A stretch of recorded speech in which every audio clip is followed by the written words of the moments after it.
1, 2, 1, 2, 1, 2, 1, 2, 1, 2, 1, 2, test. Ici, 1, 1, 2.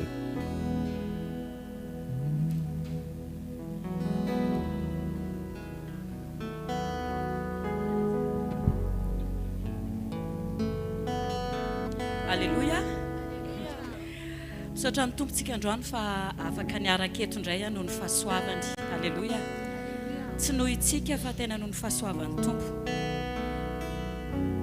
Tamin'iny herinandro iny fotsiny naray message anankiroa ny anankiray tena niresaka tamiko nisy tena anankiray tao amin'ny message hoe tena ohatrany hoe hitanareo le fiainana sy ny zavatra andalovana rehetra dia ohatrany tsy te ho velona intsony. Dia ozy izy hoe hamono tena zany. Efa manao vavaka ozy alay vao amin'izay Jesosy. Ndraindray tena ohatr'izany mihitsy. Fa nefa noho ny fahasoavany dia mbola etontsika. Mbola misy ilainy ianao. Amen. Tena eno akaikinao tena mbola misy ilainy ianao. Za koa mila anao be. Tena hoe Jesosy mila antsika. Matoantsika mbola eto dia nomeny tombonandro tsika. Ahafahantsika mbola hidera azy hankalaza azy. Mafy ane zavatra lalovana. Fampisehoan'ny tompoko hoe mafy be koa izy. Mitanana mitantana. Izy manohana antsika, izy manolo-tsaina. Tena hoe tsy herintsika, tsy tanjakintsika fa noho ny fahasoavan'Andriamanitra. Dia tiako be mihitsy ilay vavaka Jesosy hoe niteneniny tamin'ny Simona Petera tamin'izay hoe za mivavaka ho anao mba tsy ho levina ny finoanao. Alléluia. Dia tsara koa tsika hoe mifampivavaka hatrany. Tsy voatery an'ilay olona le mifampiresaka ireny foana fa ireo olona rehetrarehetra ireo dia anadasy ravavinao daholy. Dia mifampivavaka foana mba tsy hisy ho levina ny finoana. Amen. Dia andao tsika androany hitsangana feno fisaorana ny fo, feno fankasitrahana ho an'Andriamanitra ho an'ilay mpanjakatsika fa izy rery ihany mendrika an'izany. Misaotra anao izay Jesosy ny amin'ny fotoan'androany mankalaza anao izay tompo fa tsara indrindra anao. Manome voninahitra anao izay tompo satria tsy ampy ny fiteninay amin'ny fanomezanay voninahitra amin'ny fisaoranay anao satria anao le Andriamanitra mendrika indrindra. Le tsy misy ny toanao, le tsy misy ny takanao. Ianao no mbola natoy izao anay ary noho ny fahasoavanao no mbola natoy izao anay tsirairay avy. Mifampivavaka tokoa izay Jesosy. Mba tsy misy ho levina ny finoanay. Maro ny ady hatrehany tsirairay avy. Ao nefa tena hoe marary mandritry ny volana maro. Ao ny tsy mahita asa, ao ny manana olana ao amin'ny tokantrano. Ao ny manana olana eo amin'ny zanaka, eo amin'ny vady, eo amin'ny fiarahamonina, ny fanenjehana. Fa nefa eto daholo izay satria noho ny fahasoavanao. Nitehirizinao izay ary ianao miteny hoe ireny rehetra ireny dia miasa soa. Dia ankalazanao izay Jesosy satria ny antony ireny dia ho soa daholy. Androany izay hideranao hanome voninahitra anao, ankalazanao. Mivavaka Jesosy ho an'ny tsirairay avy. Tehirizo amin'ny tananao mahery. Tario izy Jesosy. Tario izay tsirairay avy ireo tompo. Tolory saina amin'izay zavatra sarotra aminay. Izay zavatra sarotra aminay. Ianao ny aloha lalana anay. Ampianaro izay andeha ao arinanao. Ho tarinao amin'ny fananao masina. Dia mifampivavaka izay Jesosy. Misy mbola any an-dalana any.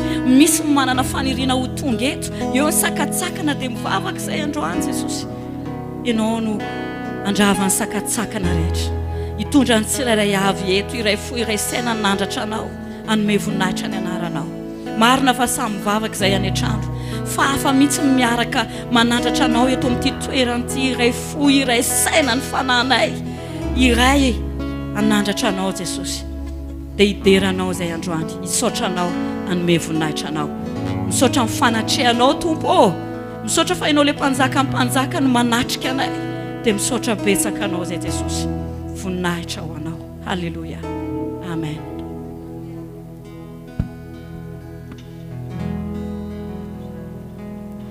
Alléluia. Dao tsika iravoravo amin'ny tompo androany satria tafahoana indray sika eto anatrehan'ny tompo. Amen. Misy an'ity hira anankiray ity hoe tsara be le hira satria tsisy tsara sy mamy ankoatran'izany hoe miaona amin'ny ankohonan'Andriamanitra.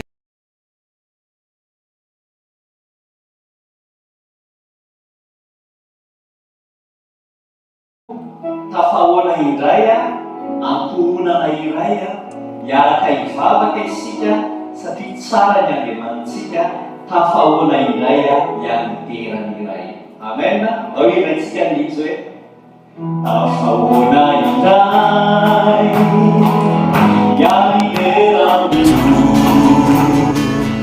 tafahoana indray tsy mikipy mirazy ankohonany raha hiaraka hivavaka isika hiara hivavaka isika ny Andriamanitsy tafahoana indray hiariterany ray hiariterany raha nasao ihany tafahoana indray hiariterany to tafahoana indray tafahoana indray ankohonany ray ankohonany ray hiara hivavaka isika kara ny Andriamanitsy tafahoana indray hiariterana ndao vetsika ihany tafahoana tafahoana indray rao teaka amizay hiariterany to tafahoana indray ankohonany ray ankohonany ray hiara hivavaka isika tsara ny Andriamanitsy tafahoana indray hiariterany ray rao teaka fotsiny eo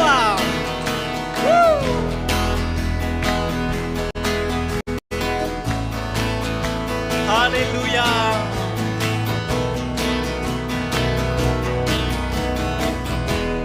À nouveau réunis pour louer le Seigneur. À nouveau réunis d'un même cœur, à nos besoins il répond, oui notre Dieu uni pour louer le Seigneur. À nouveau réunis pour louer le Seigneur. À nouveau réunis d'un même cœur, à nos besoins il répond, à nos besoins il répond, oui notre Dieu est bon. À nouveau réunis pour louer le Seigneur. Tafahoana indray hiariterany to nany ray ankohonany ray hiariterany ray hiarivavaka hivavaka isika tsara ny Andriamanitsy tafahoana indray hiariterany raha tafahoana indray hiariterany raha. Alléluia, Alléluia. Rehefa misaina ny fitiavany Jesosy sy izay rehetra nataony tamiko te hiantsoao te hiafy Alleluia. Isaorako azy ny fitiavany rehefa misaina fitiavany Jesosy sy izay rehetra nataony tamiko te hiantsoao te hiafy Alleluia. Isaorako azy ny fitiavany. Alleluia.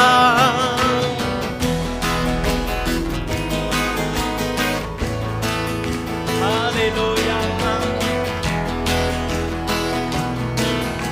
Ny famindapony rehefa misaina ny famindrampo Jesosy ao sy zareta nataony tamiko te hiantso ao te hiantso mafy aho hoe alleluia isaorako azy ny famindrampony rehefa famindrampony ny famindrampony Jesosy ao sy zareta nataony tamiko te hiantso ao hiantso mafy aho hoe alleluia isaorako azy ny famindrampo no tsy kitehaka ho azy any androany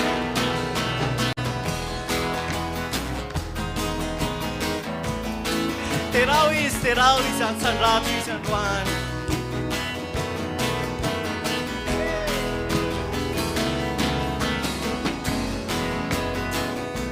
lazao farany ny fitehirizany rehefa misaina ny fitehirizany Jesosy ao sy zareta nataony tamiko te hiantso ao te hiantso mafy aho hoe alleluia isaorako azy ny fitehirizany te hiantso ao te hiantso mafy aho hoe alleluia isaorako ny famindrampony ny famindrampony te hiantso ao te hiantso mafy aho hoe lasao mafy hoe isaorako azy ny fitiavany alleluia midiram-bava adiny amin'ny fisaorana eo akanjany amin'ny fidera obino ankany soanatrehany zanahetry izao iderazy dera ho amin'ny feo ny trompety dera ho amin'ny feo mbaly obino ankany soanatrehany anandratra iny fiderana lazao fatsarany to fatsarany to fatsarany to ny famindrampony mandrakizay fatsarany to fatsarany to fatsarany to alleluia velomny oby ao anatinao alleluia fatsarany to ny famindrampony no tsy lidera ny tompo androany raha ho tiaka fotsiny zany androany alleluia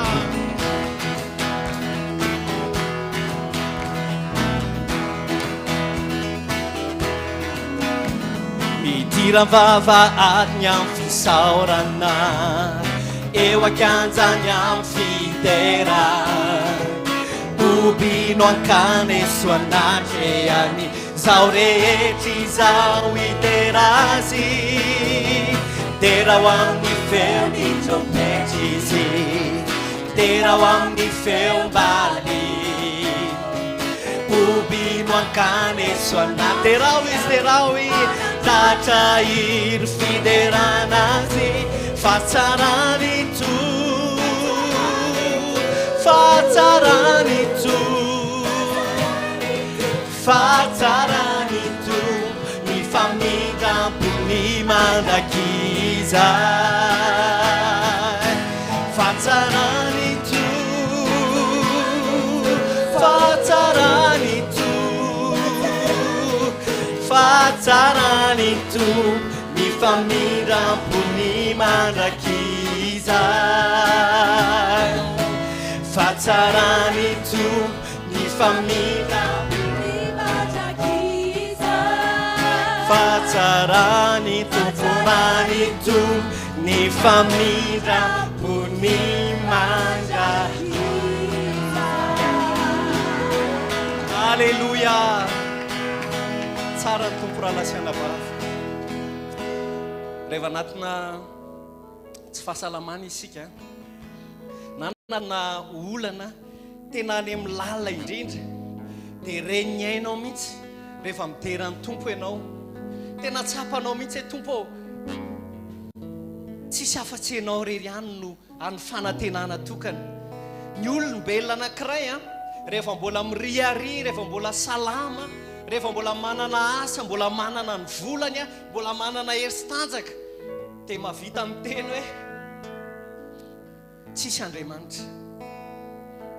Fa rehefa fantatrao hoe fotoana hialanao eto amin'ity tany ity, fantatrao tsy fantatrao satria akamatatra ho anao hoe hoaiza ny fanahiko zany ao aorianan'izay.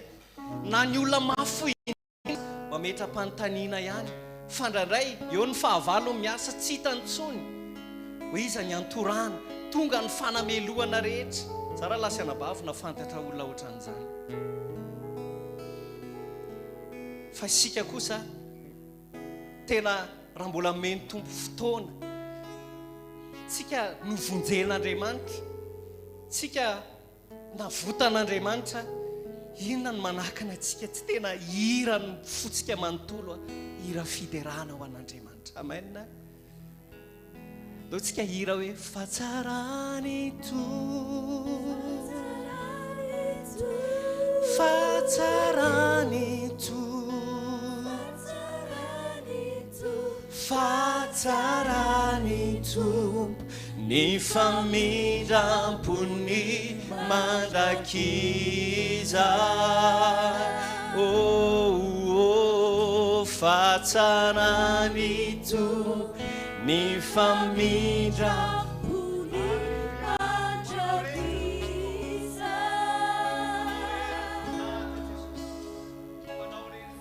mandrakiza.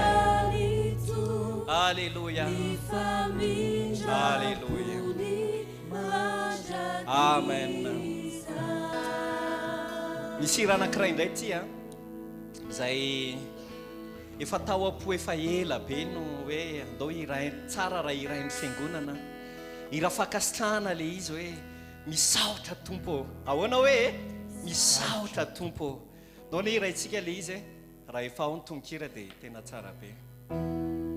Ndao raha tsika teako zany.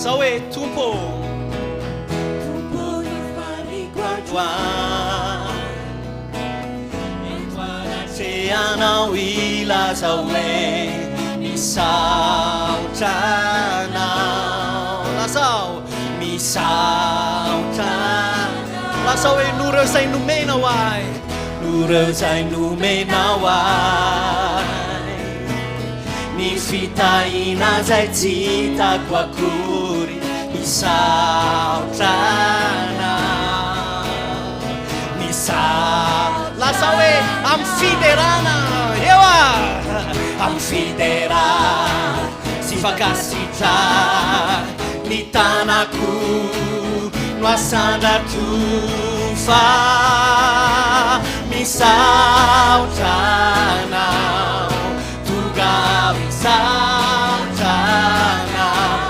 misaotra anao, misaotra anao, tonga misaotra anao, misaotra tompo. Andao veritsika ny tony voalohany androany. Tompo, tompo androany, eto anatrehanao ilaza hoe misaotra anao, misaotra anao. Noreo zay nomenao ahy, noreo zay nomenao ahy, ny fitahina zay tsy hitako akory, misaotra anao.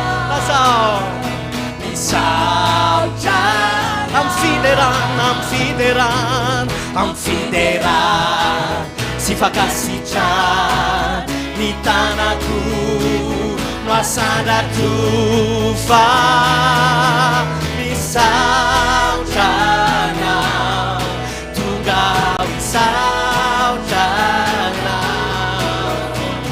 misautanao tonga misau sautanao misautanao tonga misautanao misautanao autanao tonga misautanao misautatumbo de raha hoe izy andao velasika andeha zany feky zany halleluia zany mety tompo interanao zahay halleluia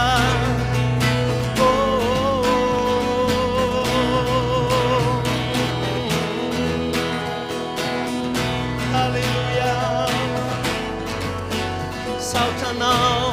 sautanao zahay Jesosy halleluia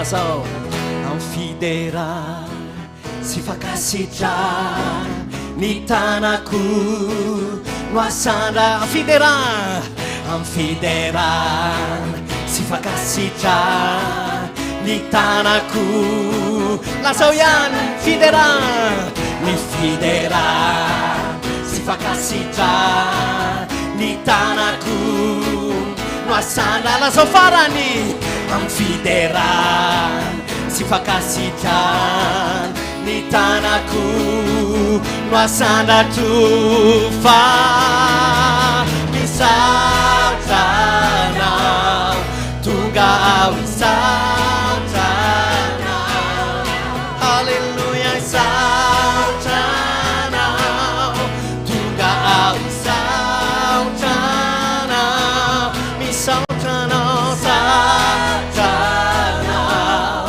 tonga misautanao misautatupo halleluia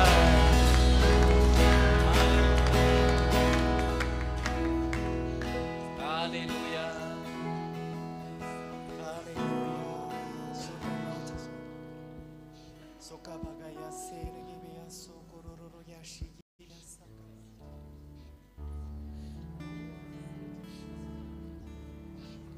halleluia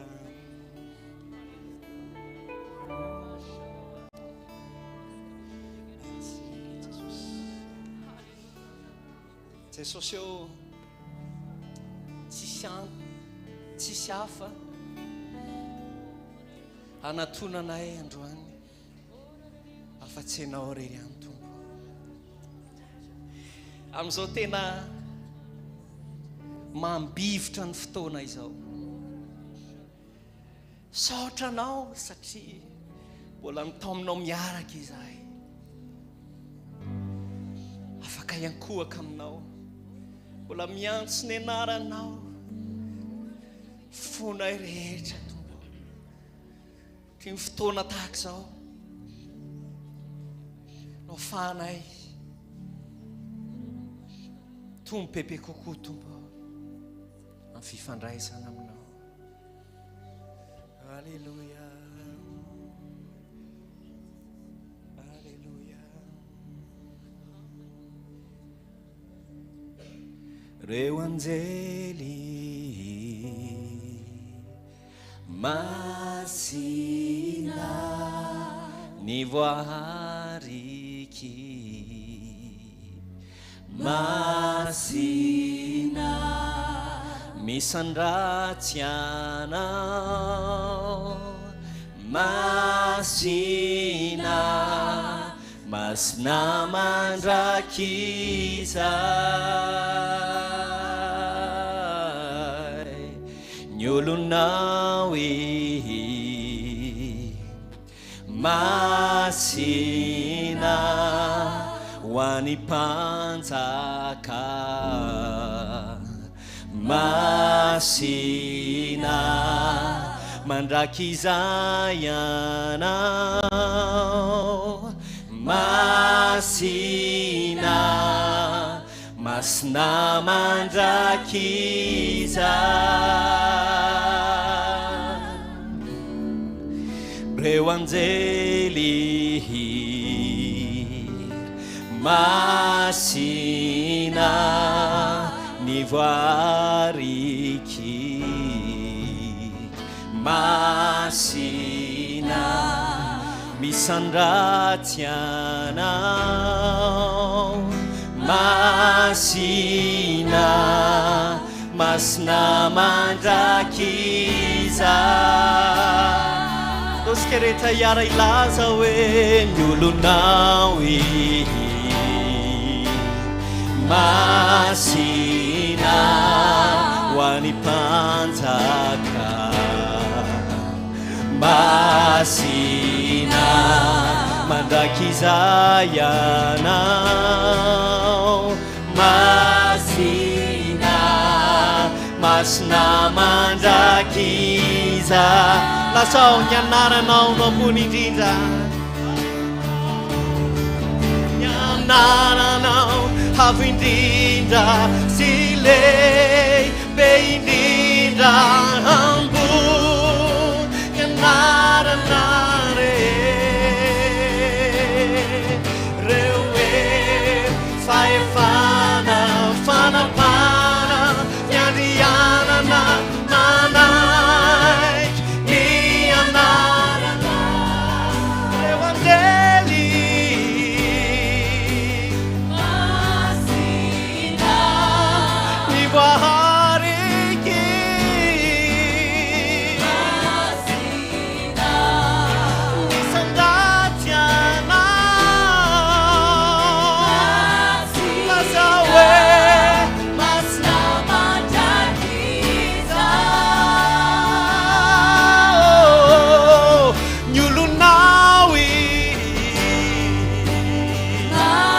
masina ho anao mpanjaka masina mandrakizay anao masina masina mandrakiza ny anaranao ny anaranao avo indrindra sy lehibe indrindra ambony ny anarana reo fahefana fanapana tiandriana manaiky ny anaranao reo angely masina ny voariky masina misandatsy anao lasa masina mandrakiza ny olonao masina ho anao mpanjaka masina mandrakizay anao lasa masina mandrakiza Alleluia Alleluia oh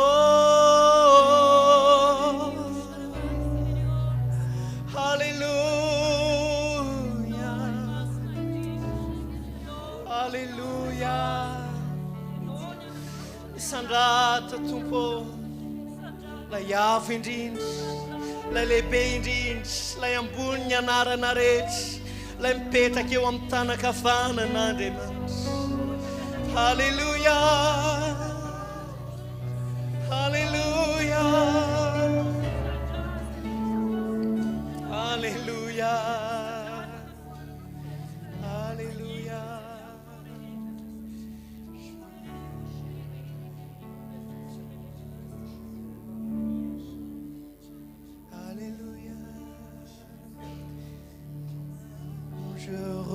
regarde ta sainteté,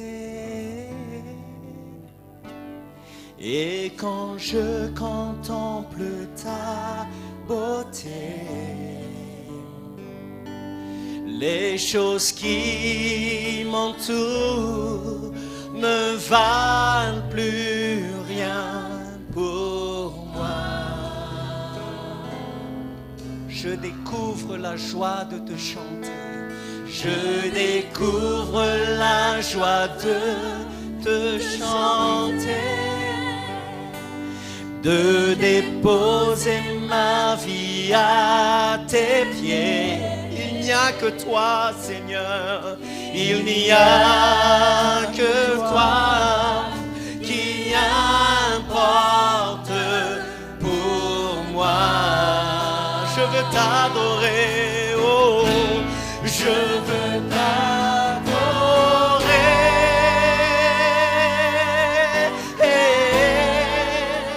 oui, t'adorer,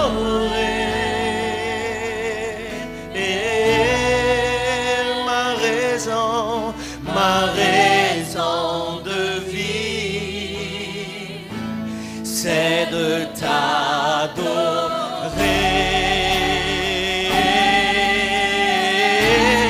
Je veux t'adorer, oh, oui, t'adorer.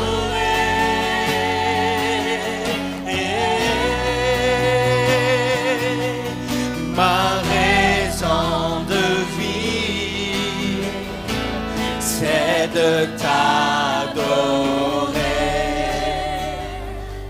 Quand je regarde ta sainteté, quand je regarde ta sainteté, et quand je contemple ta beauté, les choses qui m'entourent, les choses qui m'entourent ne valent plus rien pour moi. Je découvre la joie de te chanter, je découvre la joie de te chanter, de déposer ma vie à tes pieds. Il n'y a que toi, Jésus, il n'y a que toi qui importe pour moi. Je veux t'adorer,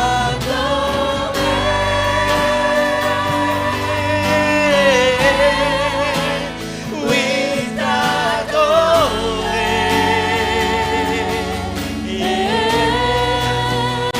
Ma raison de vie, c'est de t'adorer, c'est de t'adorer. Iteranau,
iderana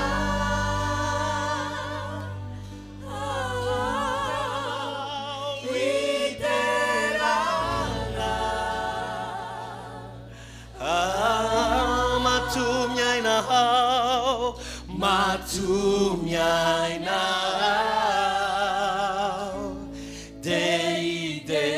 deiderana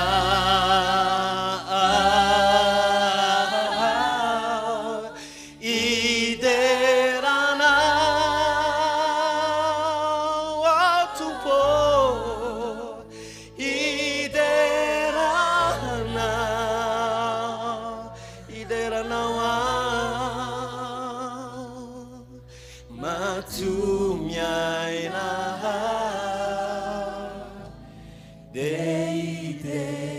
deiderana Mirawan tumpanruan Hallelujah Sandrinda tumpo Mirawa sandruan Os querecha samidera sandruan Hallelujah Hallelujah iderana tumpo Fatsare now Smistuana Jesus Hallelujah Hallelujah Hallelujah Jésus Hallelujah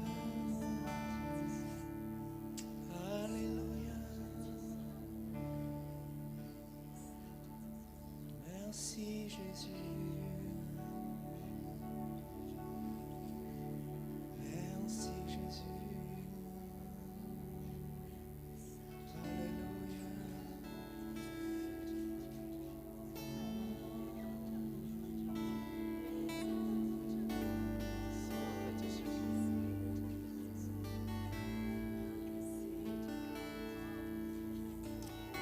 Alléluia. Tsara ianao tompo toanivonay ianao miahy ny fonay tsiraray ahy Halleluja Halleluja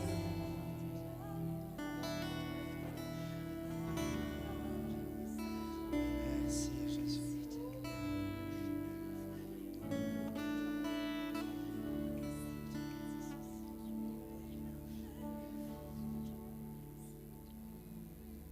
Saúde a Jesus.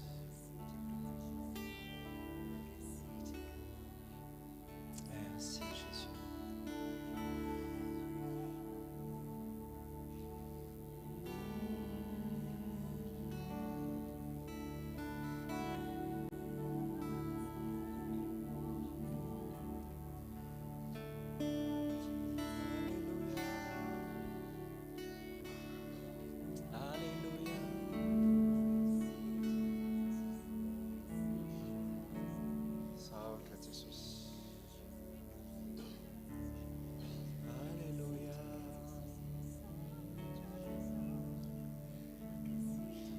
Saúde a Jesus.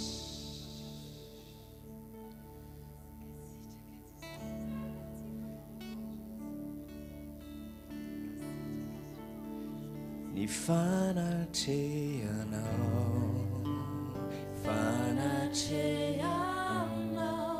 devalimbavaka nifitiavanao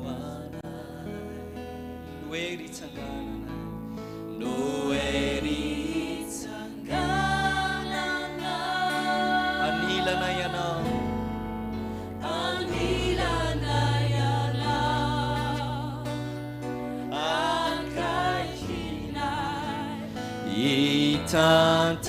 itantanani dinana manasu de manasu nyawampu de nyawampu retuizai de toizay manandratanana mitsaokana zay rehetra no zay rehetra nataonao makala ny anara-masina etianao fa etianao manatrika anay etianao etianao etianao manatrika anay etianao etianao manatrika anay manatrika anay tsy kivavaka androany dia akasitraka ny tompo amin'ny fotsika ray manontolo androany Jesosy io fitahina ny tombonandro izay omenao anay tahaka an'izao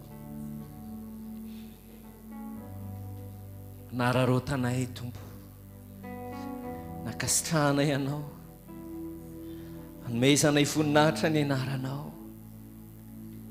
fotoana anankiray sy omenao ny zanakao tsy raray avy ahafahan'izy ireo tompo manandratra ny fakasitrahany manatona anao ny alalan'ny fiankofana sy ny fiderana tena velom-pakasitrahana anao zay tompo amin'ity maraina ny alahady tombonandro vaovao menao anay ity indray tompo fantatro fa mandinika ny fony tsiraray avy ianao dia ireo zahay miaika ny anaranao marina izay miankohaka aminao marina ireo izay manam-panekena aminao marina ao anatin'ny fony ao halleloia mahakasitraka Jesosy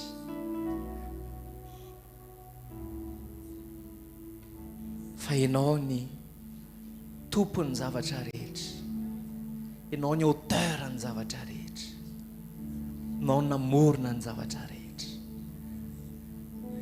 ary fantatro fa matombola nisy ty tombonandro androany ity dia mbola famindraponao aminay tsararay avy zany ahafahanay tsy miodina vina miodina vanana na mierikerika fa hibanjinanay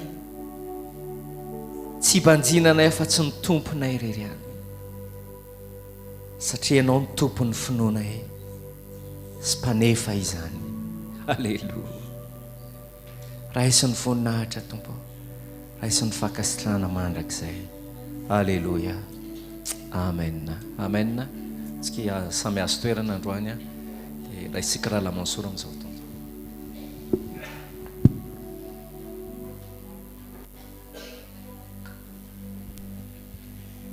halleloia tsara ny tompo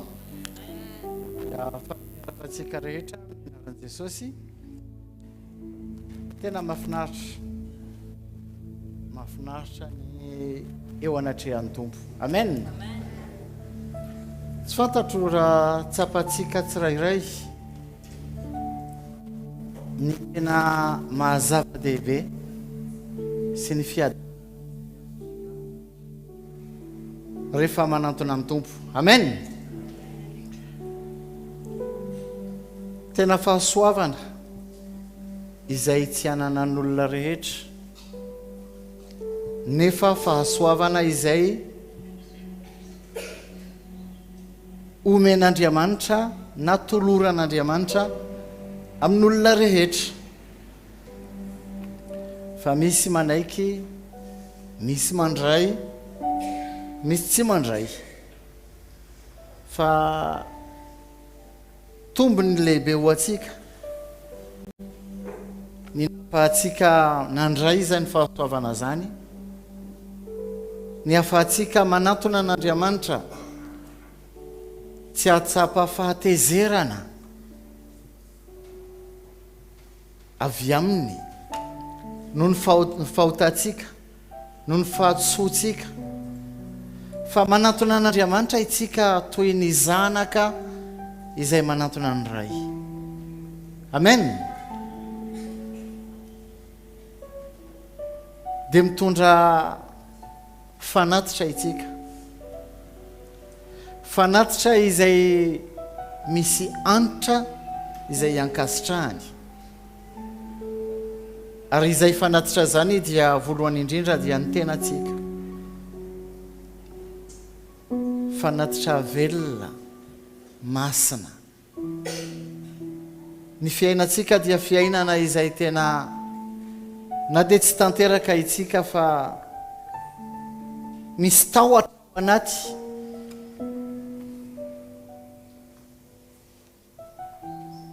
Misy tahotra. Tsy manao izay rehetra tiatsika atao satria nahoana matahotra an'Andriamanitra. Edy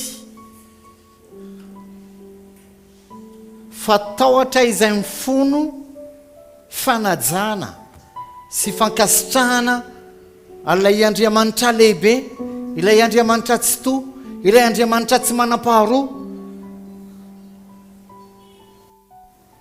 ilay Andriamanitra ambony zao rehetra izao, ilay Andriamanitra izay hitsara izao rehetra izao, nefa tsy mitsara atsika fa mandray atsika ho toy ho zanaka.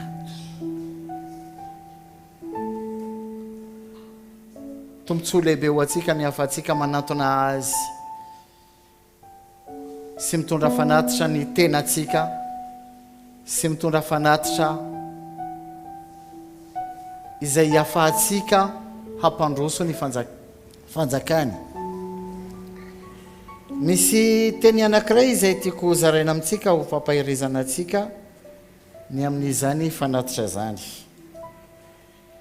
Ao amin'ny filazantsara araka ny Luka, toko faha 1:20. Manomboka amin'ny 9. Ary Jesosy nanopy ny masony ka nahita ny mpanan-karena mandatsa-drakitra tao amin'ny fandatsahan-drakitra, ary nahita mpitondra tena malahelo anankiray koa mandatsaka farantsakely roa teo izy. Dia hoy izy, lazaiko aminareo marina tokoa fa io mpitondra tena malahelo io no efa nandatsaka ny be noho n'izy rehetra.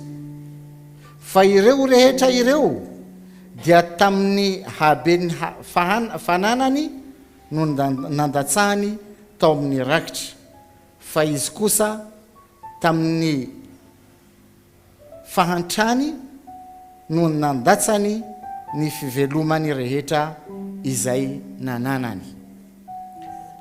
Aiza Jesosy tamin'io fotoana io?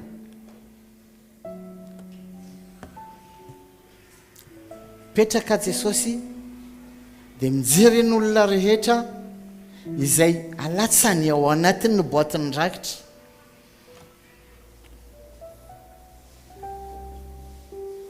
Manao maso izy dia mijery.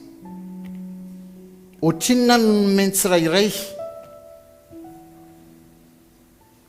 Tsy hoe Jesosy mitazona machine à calculer sy mijery ny bulletin de paie tsirairay a.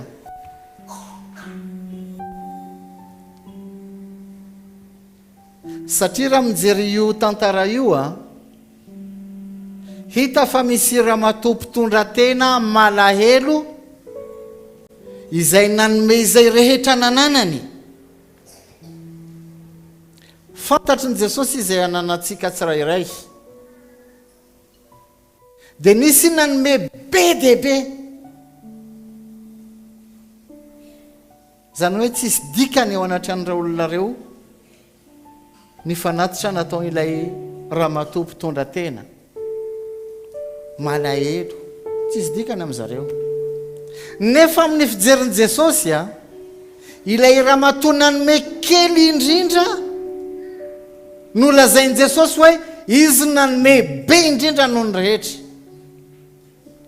Satria tsy quantité, tsy isa no jeren'Andriamanitra fa ny le qualité, le fanatitra izay natao.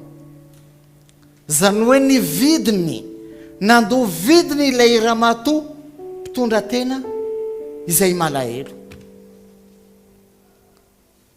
Tsapan'ilay ramatoa hoe ny atao hoe fanatitra misy vidiny.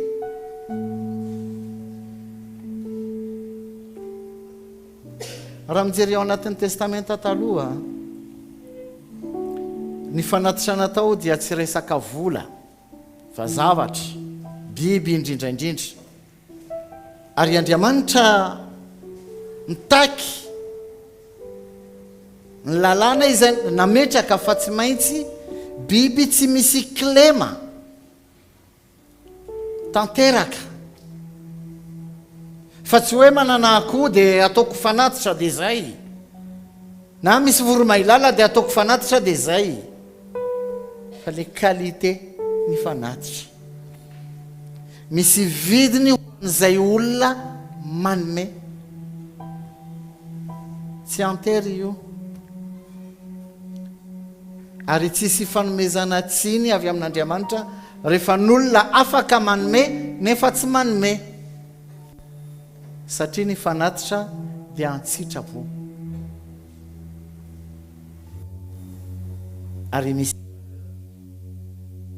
zay olona manome. Itsika rehefa mividy zavatra, volamena, telefôna, na inona izay tena tiatsika, dia tsy misalasala manome, mamoaka vola satria nahoana tiatsika, misy valeur amintsika. Dia izay koa ny fanatitra, malalaka itsika fomba, tsy hoe tsy maintsy mitondra fanatitra. Raha vao mipetraka hoe tsy maintsy, lasa tsy misy valeur tsony izay, lasa fombafomba mpivavahana. Fa koa satria tsapako ny lanjan'ny famonjena nataon'ny tompo tamiko, dia aneo fankasitrahana eo anatrehany, meky tia karary ny foko, fa tiako hoe ho vovonjy ny hafa ihany koa, tiako handroso ny fanjakan'Andriamanitra, ary tsisy dikany ny zavatra izay azoko omena raha lanjaina ny amin'ny famonjena nataon'ny tompo tamiko.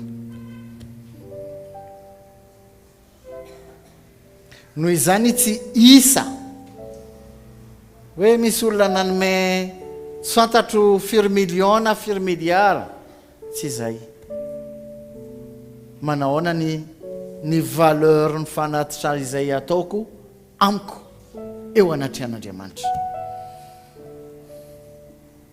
Fa zay fanatitra zay no ankasitrahany, satria misy vidiny, ary tsy natao antery fa natao antsitrapo, ampitiavana, ary fanehoana fankasitrahana, tsy eo anatrehan'olona fa eo anatrehan'Andriamanitra.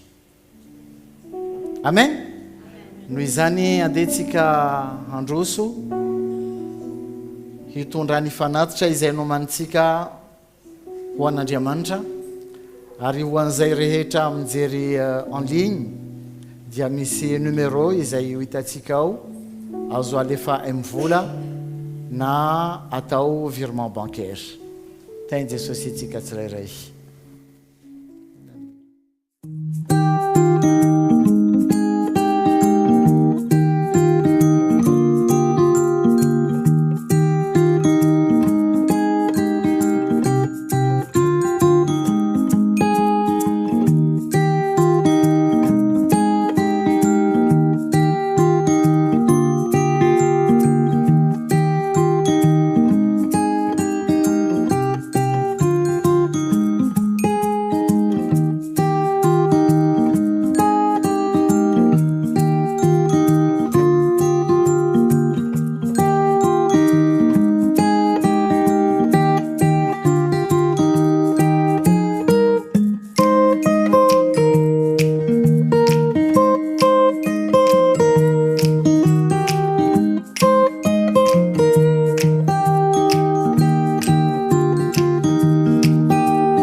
Avadika indray ny lela.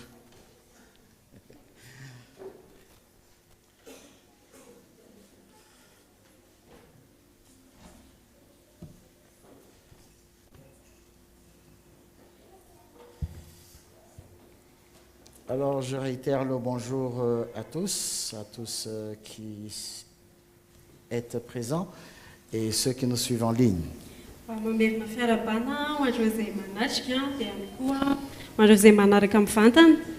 Je disais tout à l'heure quelle grâce et quel privilège pour nous de nous retrouver dans la présence du Seigneur.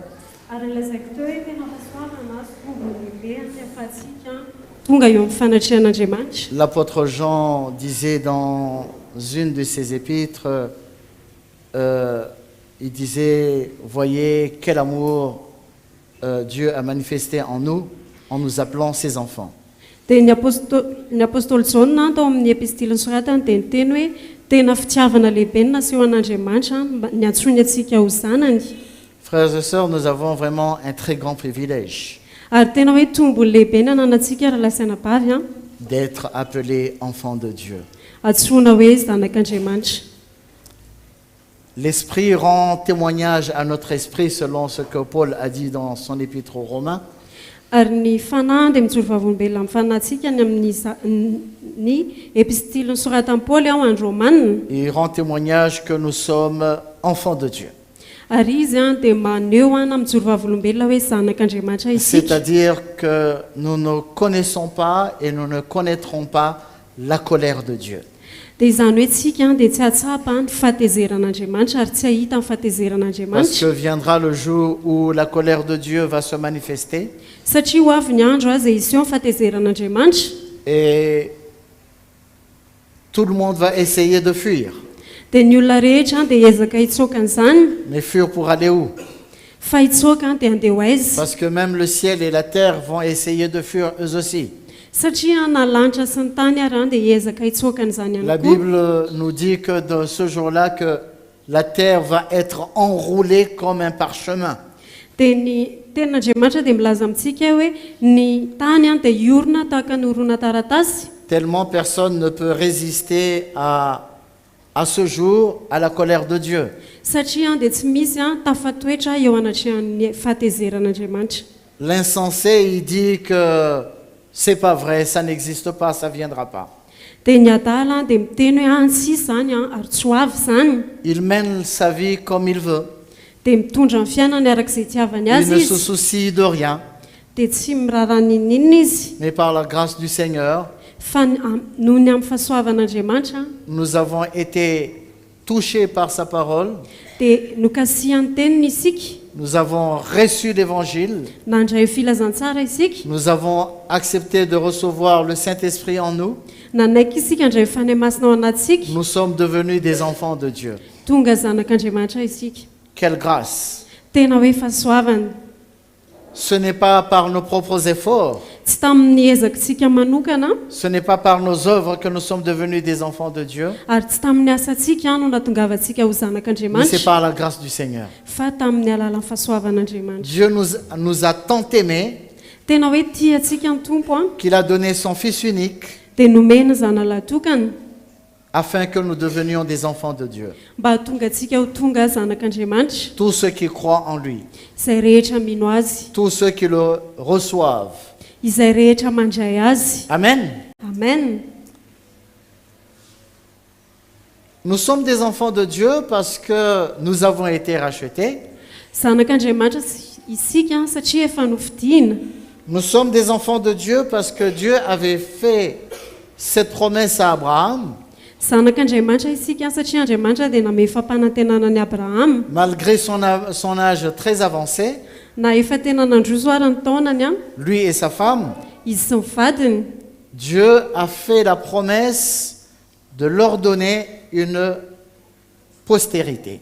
Dia Andriamanitra dia name teny fampanantenana azy ireo a hoe ame taranaka ho azy. Et nous allons voir quelques petits passages, à commencer dans le livre de la Genèse. Dia hijery an-dalana vitsivitsy isika a manomboka ao amin'ny Genesisy a. On va lire Genèse chapitre 22. Genesisy toko faharoa amby roapolo. Et on va lire le verset 17 et 18. Dia vakitsika andiny fafito ambin'ny folo sy fahavalo ambin'ny folo. Je te bénirai et je multiplierai ta postérité comme les étoiles du ciel et comme le sable qui est sur le bord de la mer, et ta postérité possédera la porte de ses ennemis. Toutes les nations de la terre seront bénies en ta postérité parce que tu as obéi à ma voix. Dia hitahinao tokoa aho ary hamaro dia hamaro ny taranakao ho tahaka ny kintana eny amin'ny lanitra sy ho tahaka ny fasika izay any amoron-dranomasina, ary ny taranakao ahazo ny vavahadin'ny fahavalony, ary amin'ny taranakao no hitahinan'ny firenena rehetra ambonin'ny tany satria nanaiky ny teniko ianao. Regardons bien ce passage. Andao jerentsika ity andalana ity a. Je te bénirai et je multiplierai ta postérité comme les étoiles du ciel et comme le sable qui est sur le bord de la mer. Dia hitahinao tokoa aho ary hamaro dia hamaro ny taranakao ho tahaka ny kintana eny amin'ny lanitra sy ho tahaka ny fasika izay any amoron-dranomasina. Je voudrais tirer notre attention sur les images que le Seigneur est en train de donner à travers ces passages. Dia hisarika antsika ny amin'ny kisarisary izay nomeny tompo teto amin'ity teny ity ty andalana ity. Je te bénirai et je multiplierai ta postérité comme les étoiles du ciel. Dia hitahinao tokoa aho ary hamaro dia hamaro ny taranakao ho tahaka ny kintana eny amin'ny lanitra. Les étoiles du ciel. Kintana eny amin'ny lanitra. Donc, la postérité d'Abraham Izany hoe ireo taranak'i Abrahama aura deux aspects. dia izy lafiny anankiroa. D'abord, elle sera comme les étoiles qui sont dans le ciel. Voalohany ho tahaka ny kintana izay eny amin'ny lanitra izy ireo, Et comme le sable qui est au bord de la mer. dia ary ihany koa tahaka ny fasika izay eny amoron-dranomasina. Il y a un sens très profond que nous avons besoin de comprendre. Ary tena misy dikany lalina izay tokony ho takatritsika. Parce que la Bible, elle pourrait dire seulement comme les étoiles et comme le sable. Satria ny baiboly dia afaka miteny fotsiny hoe tahaka ny kintana sy ny fasika. Mais elle met l'accent sur le lieu où se trouvent les étoiles et l'endroit où se trouve le sable.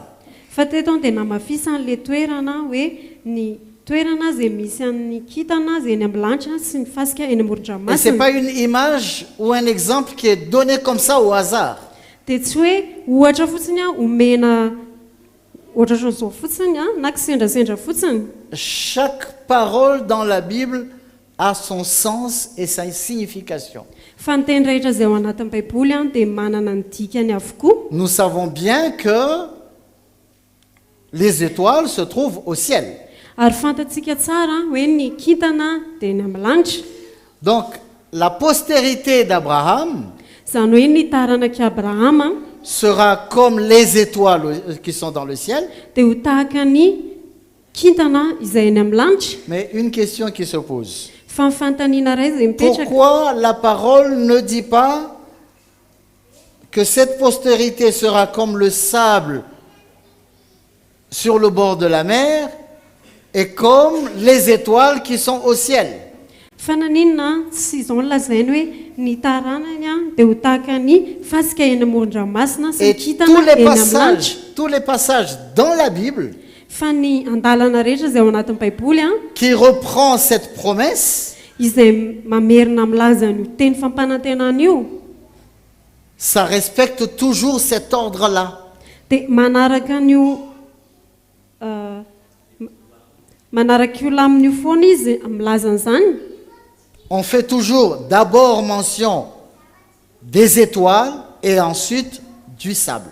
Resahana aloha ny kintana dia avy eo miresaka ny fasika.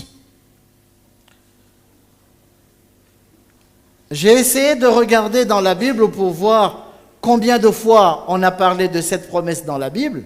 Niezaka nijery a tao anaty baiboly a hoe impiry a no resahana io teny fampanantenana io. J'ai vu il y a 6 fois dans la Bible. Dia hitako a fa inenina miverina io teny io ao anaty baiboly. De ces 6 fois, Dia ao amin'izy miverina inenina io a il y a seulement 2 fois où on parle des étoiles et du sable. dia indroa ihany a no resahana ny kintana sy ny fasika. 2 fois Indroa qu'on parle surtout du sable. no resahana indrindrandrindra ny fasika. 2 fois. Indroa. Mais les 6 fois, Fa ny enina on parle toujours des étoiles. dia miresaka foana ny kintana. Sur 6 fois, on parle 6 fois des étoiles et 2 fois seulement sur le sable. Ao anatin'le inenina no resahana le kintana fa indroa ihany a no miresaka ny fasika. Ça veut dire quoi?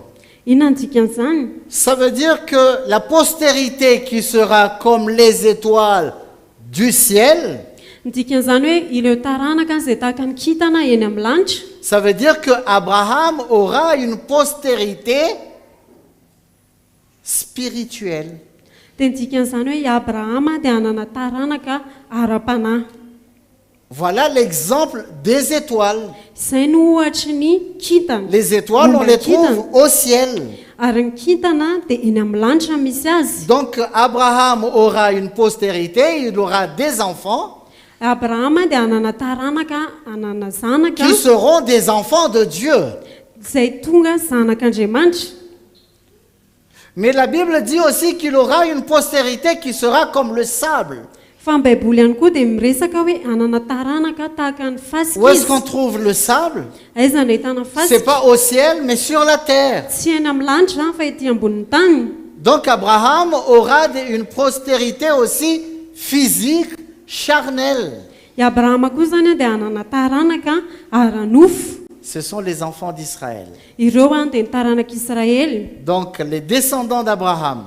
Izany hoe ireo taranak'i Abrahama Il y a les enfants d'Israël, misy a an'ireo zanak'Israely a. mais il y a aussi nous aussi les chrétiens, Fa misy antsika ihany koa izay kristianina. nous qui avons cru Isika izay nino comme Abraham avait cru tahaka ny nohon'ny Abrahama et qu'il a été justifié par la foi. ary no hamarinina tamin'ny finoana izy. Nous aussi nous avons cru. isika ihany koa dia nino Nous isika sommes justifiés parce que nous avons cru. dia no amarinina isika satria Nous sommes isika nino devenus des descendants d'Abraham. dia tonga taranaka abrahama isika. Voilà les deux types de descendance, de Ari- postérité. Ary ireo le karazana taranaka anankiroa. Il y a la postérité physique, Misy le taranaka ara-nofo il y a la postérité spirituelle. dia misy le taranaka ara-panahy. Mais je disais qu'on parle beaucoup de la postérité spirituelle plus que de la postérité physique. Fanteneniko teo resana betsaka kokoa le taranaka ara-panahy no le taranaka ara-nofo. Et on met en premier lieu, en première position, la descendance spirituelle. Dia apetraka na resana voalohany le taranaka ara-panahy. Pourtant, c'est la postérité charnelle qui est arrivée en premier. Nefany le taranaka ara-nofo no tonga voalohany. Ce sont les enfants d'Israël qui sont venus avant nous. Ny zanak'Israëly no teo alohantsika. Ce sont eux qui ont été les premiers, le peuple de Dieu. Ary izy ireo no vahoakan'Andriamanitra voalohany. Mais nous, on nous appelle les enfants de Dieu. Fa itsika ihany koa dia antsoina hoe zanak'Andriamanitra. Amen. Amen. Alors, donc, il y a deux postérités, Zany hoe misy taranaka anankiroa il y a deux promesses. dia misy fampanantenana anankiroa. Chaque postérité, Dieu a donné une promesse. Ary isaky ny taranaka dia nameteny fampanantenan'Andriamanitra. Si nous regardons les promesses que le Seigneur a faites aux enfants d'Israël, Raha mijery isika ny fampanantenana nomen'Andriamanitra amin'ny zanak'Israëly. lisons un petit coup dans Deutéronome 28.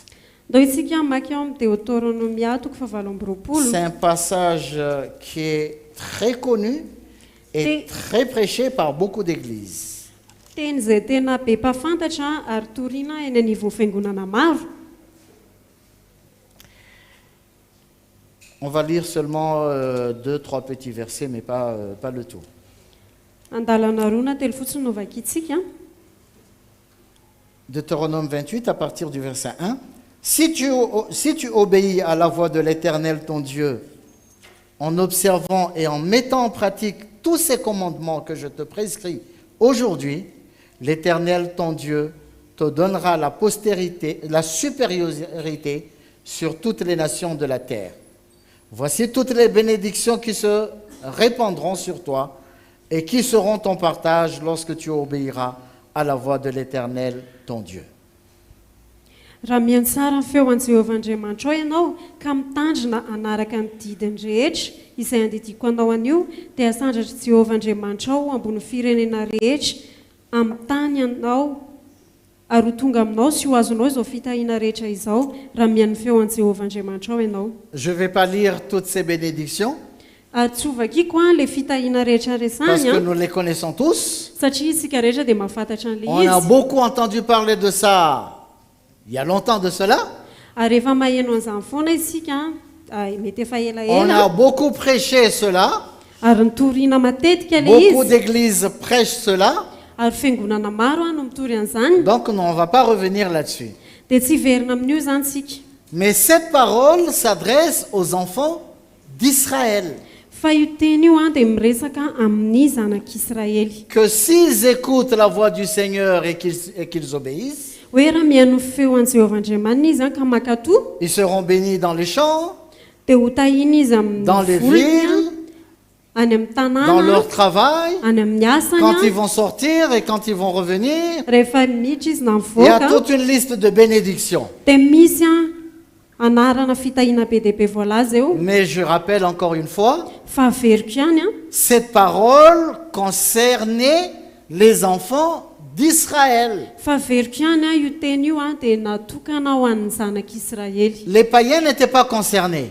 Ny gentile dia tsy tao anatin'io. Vous et moi, nous n'étions pas concernés. Izaho sy ianao dia tsy tao anatin'io. Ce sont des promesses qui ont été faites dans l'ancienne alliance. Fa io dia teny fampanantenana natao tany amin'ny fanekena Cette taloha alliance ne nous concerne pas. ary io fanekena io dia tsy miresaka momba antsika. Je prends un exemple.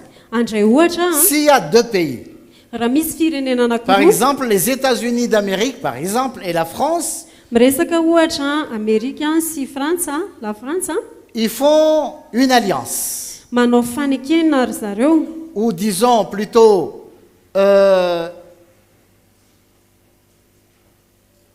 disons les États-Unis d'Amérique et l'Europe. ndao isika hiresaka hoe Amerika sy Europe Ils font une alliance. manao fanekena ry zareo. Nous qui sommes à Madagascar, on n'est pas concernés par cette alliance. Isika ty Madagasikara dia tsy voakasika izay fifanekena ataondry zareo C'est leur alliance. fa fifanekendry zareo iny Ça ne nous concerne pas. ary tsy mahakasika atsika. Et au fil des années, Dia rehefa mandeha ny fotoana ils se disent, ben, on va faire une autre alliance. dia miteny izy andao anao fifanekena hafa Et on va impliquer les pays africains, parmi lesquels Madagascar, par exemple.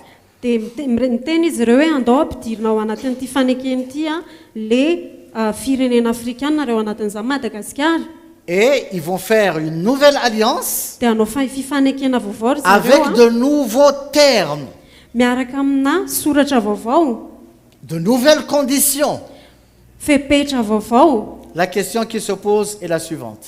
Dia fantaniana mipetraka dia Des izao deux alliances, laquelle on va considérer, la première ou la deuxième? reo ny fifanekena horaisina iza le voalohany sa le faharoa? Hein? Les deux? Le anankiroa ve? La première ou la deuxième? Est-ce que quelqu'un peut Le me répondre? voalohany sa le faharoa misy afaka mamaly ve? Parce que la première, c'est seulement les États-Unis d'Amérique et l'Europe. Satria le voalohany États-Unis sy Europa fotsiny. Et la deuxième, Fa ny faharoa c'est les États-Unis d'Amérique, l'Europe, l'Afrique et Madagascar. fa le faharoa dia misy ny États-Unis sy Europa ary Madagasikara. Quelle alliance nous concerne? Dia inona le La fifanekena première ou la mahakasika deuxième? atsika? Le voalohany sa le faharoa? La deuxième. Le faharoa. Bon, comme nous sommes concernés seulement par la deuxième alliance, Dia satria itsika voakasika fotsiny ihany amin'le fifanekena faharoa. est-ce que nous avons le droit d'aller réclamer des choses de la première alliance qui ne nous concernent pas? Dia tsika ve manana zoa hitaky sy zavatra voalaza tany amin'le fifanekena tany aloha izay tsy mahakasika atsika? Est-ce qu'on peut faire ça? Afaka manao an'izany ve tsika? On ne peut pas. Tsy afaka manao Ça ne an'izany nous tsika concerne pas. satria tsy mahakasika atsika le izy. Ce qui nous concerne, Fa ny mahakasika atsika c'est la deuxième alliance. dia le fifanekena faharoa C'est là où nous sommes impliqués. dia ao isika no tafiditra. Donc, tout ce que la Bible dit dans l'Ancien Testament, Zany hoe izay lazain'ny baiboly rehetra ao amin'ny testamenta dans taloha l'Ancienne Alliance, tany amin'ny fanekena ça taloha ne nous concerne pas. dia tsy mahakasika atsika C'est izany. une alliance entre Dieu et le peuple d'Israël. Fa fifanekena teo amin'Andriamanitra sy ny vahoakan'Israely io. Mais Jésus est venu. Fa rehefa tonga Jesosy Il est mort sur la croix. dia maty eo amin'ny hazo Il a fijaliana izy, versé son sang. nandatsaka ny rano Il a izy, fait une nouvelle alliance. dia nanao fanekena vaovao izy. Et dans cette nouvelle alliance, Dia ao anatin'io fanekena ce vaovao ne sont io pas seulement les enfants d'Israël, tsy ny taranak'Israely ihany mais ça concerne tous ceux qui croient en lui. fa ho an'ireo izay rehetra mino azy ihany koa. C'est-à-dire toutes les nations de la terre. Izany hoe ny firenena rehetra ety ambonin'ny tany. Si nous croyons, Ary raha mino isika, nous les païens, isika tsy nous antilisy sommes impliqués dans cette nouvelle alliance. dia tafiditra ao anatin'io fanekena vaovao io. Est-ce que cela a dire que, bon, puisqu'on n'est pas concerné par l'ancienne alliance, alors on va déchirer Dia midika ve l'Ancien zany hoe Testament? satria tsy mahakasika atsika ny fanekena taloha dia horovitina ve zany ny testameta taloha? Est-ce que cela veut dire qu'on va utiliser seulement le Nouveau Testament? Zany ve midika hoe ny testameta vaovao ihany dia ho ampiasaintsika? Non, la Bible nous enseigne que ces choses sont écrites pour notre enseignement. Fa ny baiboly dia milaza amintsika hoe ireny zavatra ireny dia nisoratana ho fampianarana Nous atsika. avons besoin de connaître le cœur de Dieu, Ary isika dia mila mahafantatra ny fon'Andriamanitra, le plan de Dieu. ny drafitr'Andriamanitra. Parce que l'ennemi a toujours essayé depuis des décennies et des millénaires, satria ny fahavalo dia efa amanjato taona maro no niezaka il a essayé de dérouter le plan de Dieu. niezaka izy namilivily ny dravitr'Andriamanitra. Or, le plan de Dieu, nefa ny on ne le dravitr'Andriamanitra connaît pas en prenant quelques passages seulement de la Bible. tsy ho fantatsika raha makitsika andalana vitsivitsy fotsiny C'est en ao amin'ny baiboly lisant la Bible tout entière fa rehefa mamaiky ny baiboly ray manontolo isika que nous voyons ce qu'il y avait dans le cœur de Dieu dès le commencement. no hitantsika hoe inona ny tao anatin'ny fon'Andriamanitra Et qu'est-ce qui s'est passé par la suite? ary inona ny zavatra nitranga tao Comment est-ce aorian'izay que l'homme s'est comporté? nanahoana ny fitondrantenan'ny Et olona comment Dieu a agi? dia nanahoana ny fihetsika Quel est Andriamanitra le commencement nolonazay du plan de Dieu?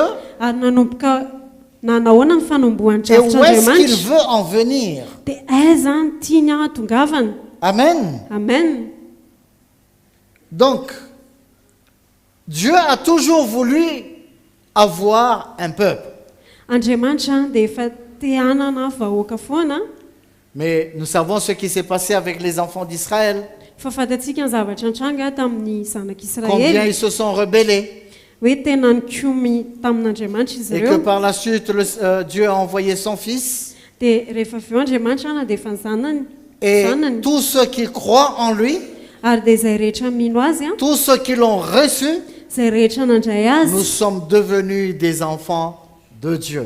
dia tonga zanak'Andriamanitra isika. Et donc Dieu a fait une nouvelle alliance dia nanao fanekena vaovao Andriamanitra avec de nouvelles promesses. miaraka amin'ny Et fampanantenana la vaovao première de ces promesses, ary ny fampanantenana c'est voalohany que nous avons reçu le Saint-Esprit en nous. dia hoe isika dia nandray ny fanahy masina ao anatsika C'est la première et la plus grande bénédiction que nous avons reçue.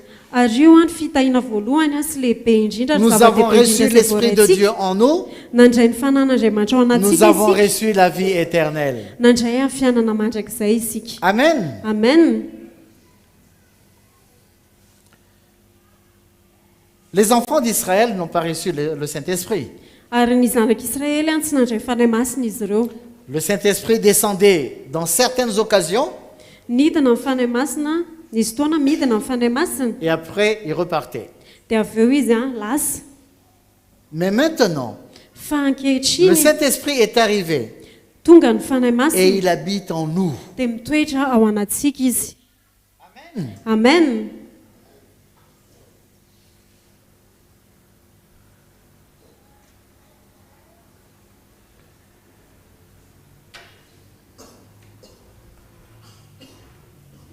Qu'est-ce qui s'est passé d'abord au temps de la première alliance? ary inona ny zavatra nitranga tamin'ny fotoanan'ny fanekena voalohany na fanekena taloha. Les enfants d'Israël étaient en relation avec Dieu. Ny zanak'Israely dia nanana fifandraisana tamin'Andriamanitra. Dieu parlait à son peuple. Miresaka amin'ny vahoakany Andriamanitra. Dieu a donné des lois à son peuple. Nanome lalàna ho amin'ny vahoakany izy. Dieu dirigeait son peuple. Andriamanitra dia nitarika ny vahoakany. Dieu s'intéressait seulement ou surtout, seulement et surtout à son peuple. Ary Andriamanitra dia ny tena naliana azy voalohany dia ny vahoakany. Et toutes les nations de la terre enviaient le peuple d'Israël. Ary dia ny firenena rehetra teny amin'izao tontolo izao dia nitsiriritra ny vahoakan'ny Parce que Israely c'était un peuple à part.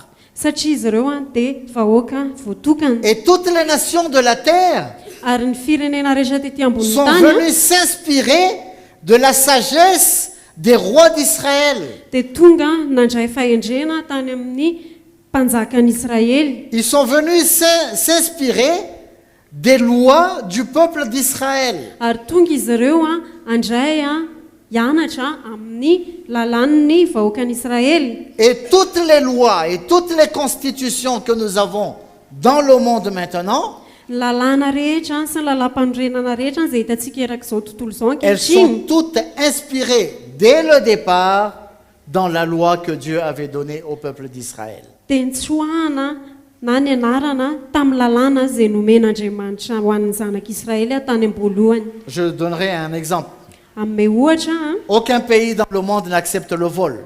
tsy misy firenena eran'izao tontolo izao manaiky halatra Mais c'est où le premier endroit où on voit ça? fa aiza ny toerana voalohany nahitana an'izany C'est dans la loi que Dieu a donnée au peuple d'Israël. tamin'ny lalàna izay nomen'andriamanitra ho amin'ny vahoakan'i Israely Tu ne voleras pas.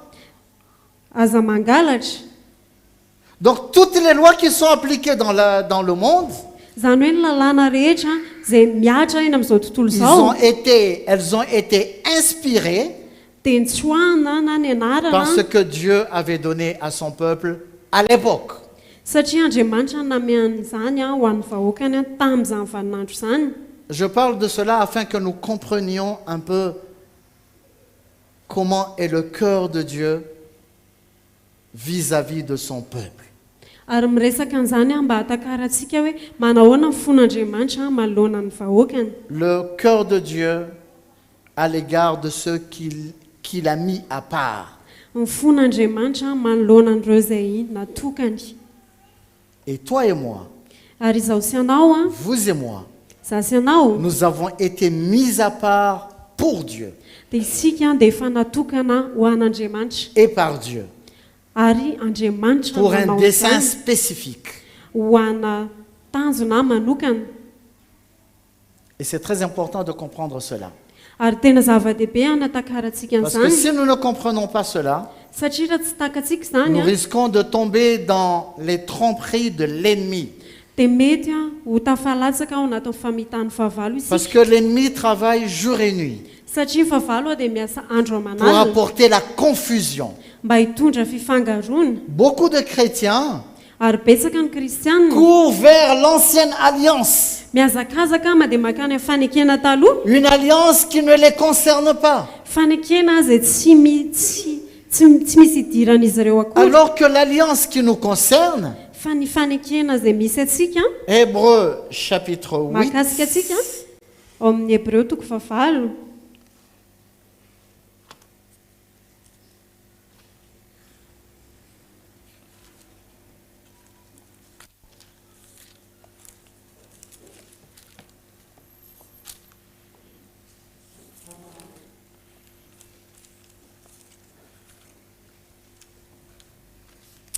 Hébreux chapitre 8, verset 6.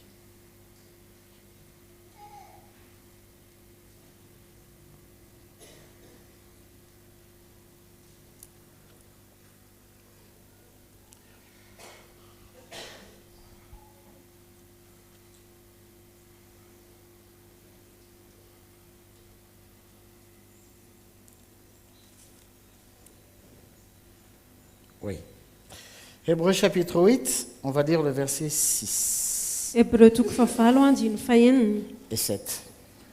sy fafito Mais maintenant, il a obtenu un ministère d'autant supérieur qu'il est le médiateur d'une alliance plus excellente qui a été établie sur de meilleures promesses. En effet, si la première alliance avait été sans défaut, il n'aurait pas été question de la remplacer par une seconde. fankehitriny efa mahazo fanompompivavahana tsara noho ny any ireny izy dia araka ny nanaovana azy ho mpanalalana amin'ny fanekena tsara lavitra izay natao tamin'ny teny fikasana tsara lavitra fa raha tsy manan-tsiny izany fanekena voalohany izany dia tsy mba nisy fitoerana ho tadiavina ho an'ny faharoa Donc on parle de Jésus ici, miresaka momba an'i jesosy eto qu'il est le médiateur hoe izy no mpanalalana d'une alliance plus excellente. ho amin'ny fanekena tsara lavitra Parce qu'il y a eu une première alliance, satria nisy fanekena voalohany mais il y a une deuxième alliance. fa misy ihany koa fanekena faharoa Et cette deuxième alliance, ary io fanekena faharoa elle est plus excellente que la première. dia tsara lavitra no ilay voalohany Et on dit que les promesses aussi, dia lazaina ihany koa hoe ny fanekena elles sont ny meilleures fampanantenana que les premières. dia tsara lavitra no ny tamin'ny voalohany Mais qu'est-ce qui se passe maintenant? fa inona zavatra mitranga ankehitriny Les chrétiens, nous sommes héritiers de meilleures promesses, itsika dia nandova teny fikasana tsara lavitra tsara kokoa d'une alliance excellente, tamina fanekena tsara lavitra mais beaucoup sont en train de courir vers l'ancienne alliance, fa be da be any miazakazaka mandeha makany amin'ny fanekena taloha qui dit que si cette première alliance avait été sans défaut, dia nefa milaza hoe fa raha tsy nanatsiny a izany fanekena voalohany zany elle n'aurait pas été remplacée par la seconde. dia tsy mba nisy toerana ho tadiavina ho Pourquoi on amin'ny a remplacé cette première alliance? fa naninona no nisoloana le fanekena Parce qu'elle voalohany avait des défauts. satria nanatsiny izy Allons-nous encore courir derrière cette alliance qui avait des défauts, dia tsika ve azakazaka any amin'le fanekena izay nanatsiny ou nous allons nous attacher à cette nouvelle alliance qui est plus excellente sa que tsika la efa première matotra amin'le fanekena vaovao a izay tsara lavitra no le voalohany et qui a des promesses merveilleuses, nettement meilleures que les premières. ary misy teny fikasana tsara lavitra sy tsara kokoa no lay voalohany Parfois, quand on ne comprend pas la valeur des choses, indraindray rehefa tsy takatsika ny tombambidin'ny zavatra on anankiray peut faire des choses vaines dia miazakazaka any amina zavapoana et itsika on perd ce qui a de la valeur. dia lasa adintsika ny manan-danja rehetra On perd. very On a perd ce qui a de la valeur. ary itsika zay manan-danja kokoa Combien il est très important pour nous, les enfants de Dieu, ary tena hoe zava-dehibe ao antsika de zanak'andriamanitra comprendre ce que nous sommes no mahatakatra ny mahizy atsika et ce que le Seigneur nous a réservé sy izay zavatra nomany ny tompo atsika pour ne pas abandonner ce qu'il y a de la valeur, mba tsy halantsika amin'izay manana tombambidy ce qui est précieux, zay sarobidy et courir derrière ce qui a des défauts. ary azakazaka ho any amin'le manatsiny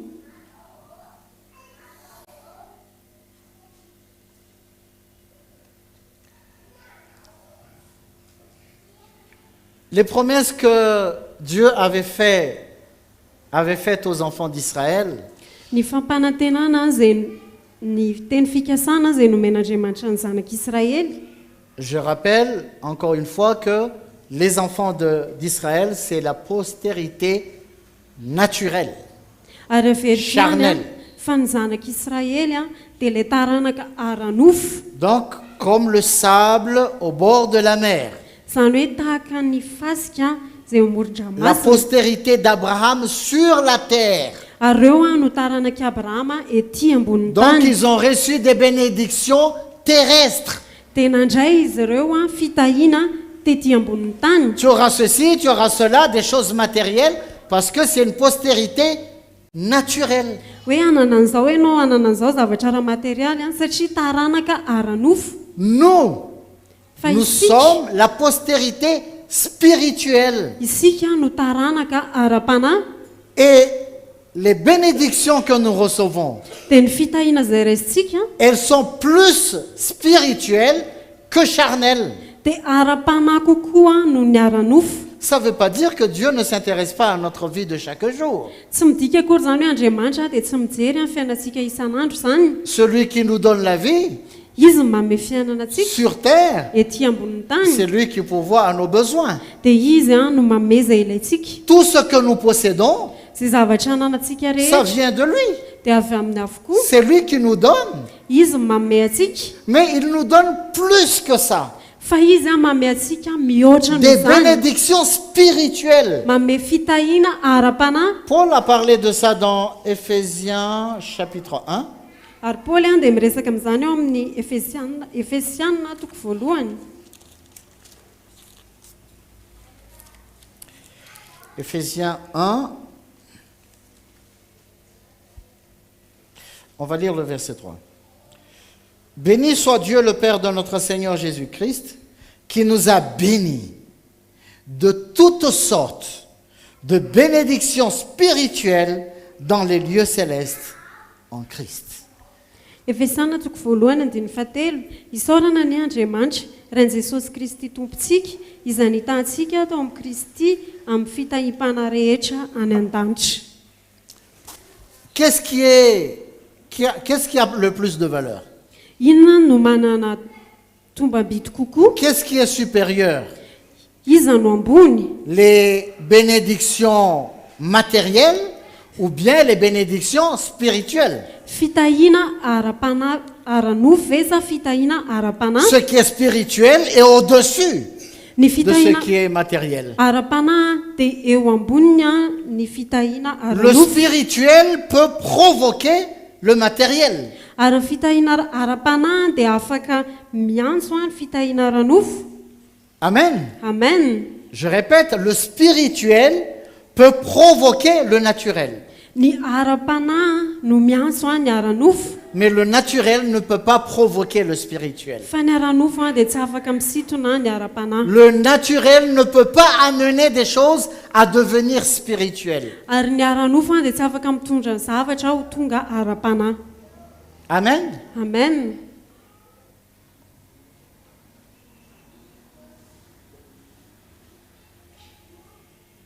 On fait beaucoup de confusion dans nos églises, dans les églises. Indraindray a dia be dia be ny fifangaroana atao a eny anivo On fiangonana. dit que Jésus est venu, il s'est appauvri pour nous rendre riches.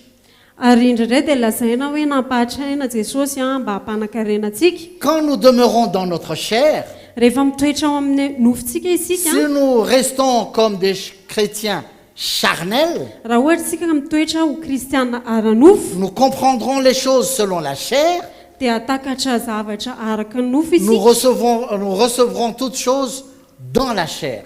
dia andray ny zavatra rehetra ho tahaka ny ara-nofo isika. Et jamais on ne comprendra les choses de l'esprit. Dia tsy atakatra mihitsy isika ny zava-panahy. C'est en étant en esprit Fa rehefa ao amin'ny fanahy isika que nous pouvons comprendre les choses de l'esprit. no ahafahantsika dia afaka matakatra ny zavatra Parce que ara-panahy. les choses de l'esprit Satria zavatra ara-panahy, sont zava-panahy, incompréhensibles par le chrétien charnel. dia tsy ho takatry ny kristiana ara-nofo. Comment est-ce que Jésus s'est appauvri? Hoe nampahatraina manahoana moa Il Jesosy? s'est appauvri de quoi? Inona nampahatraina azy? Jésus ne s'est pas appauvri de choses matérielles. Jesosy a dia tsy nahatra zavatra ara-nofo. Parce qu'il n'y a rien de matériel là où il était. Satria dia tsy nisy a zavatra ara-materiely tany amin'ny toerana izay nisy azy. Il n'y a rien de matériel dans le ciel. Ary tsy zavatra ara-materiely any an-danitra, Tout est spirituel. fa zava-panahy daholo ny Il any. s'est appauvri Fa nampahatraina izy en se dépouillant de toute sa gloire. rehefa nitorotoroana tamin'ny voninahiny rehetra, Il est descendu sur la terre, dia nidina tetỳ ambonin'ny tany izy, vivre comme un homme misérable, dia niaina tahaka ny olona mahantra, comme toi et moi. tahaka isy anao. Mais il est venu faire quoi? Fa inona no nataony tety? Il a descendu du ciel, il est descendu du ciel Nidina avy any an-danitra izy pour venir chercher le petit Mansour insignifiant. mba hitady aka ny monsorokely izay tsisy dikany. Je ne sais pas si nous sommes conscients de cela. Tsy haiko na tonga sainany amin'izany isika Dieu dans sa gloire, hoe Andriamanitra tany amin'ny voninahiny il est devenu homme. dia tonga olombelona Il izy. a tout abandonné. Tena hoe nafony ny zavatra Il est rehetra venu sur terre dia tonga tetỳ pour ambonin'ny me tany izy chercher. mba hitady J'ai de la valeur à ses yeux. ary za dia manana tombabidy eo anatrehany. C'est pas moi seul, Ary tsy za rery nefa c'est toi et moi. fa za sy anao. Toi aussi vous aussi qui nous suivez en ligne. Ary ianao izay manaraka anay mivantana ihany koa.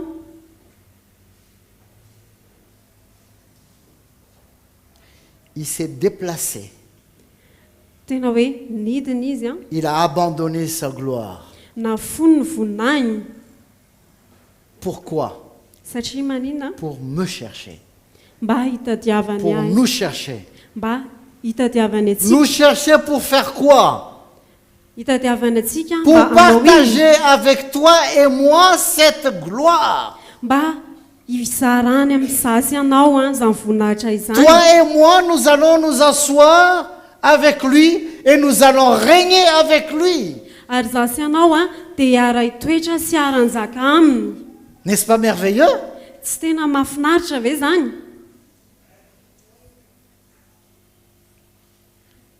la première richesse qu'il nous a donnée, Ary ny arena voalohany izay nomeny atsika il nous a donné sa vie. dia nomeny atsika ny fiainany. Il habite en nous. Mitoetra ao anatsika izy. Amen. Amen.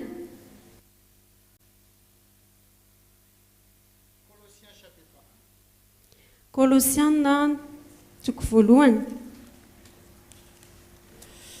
Colossiens chapitre 1, on va lire le verset 26. Fazikitsika ny andiny faina amby roapolo.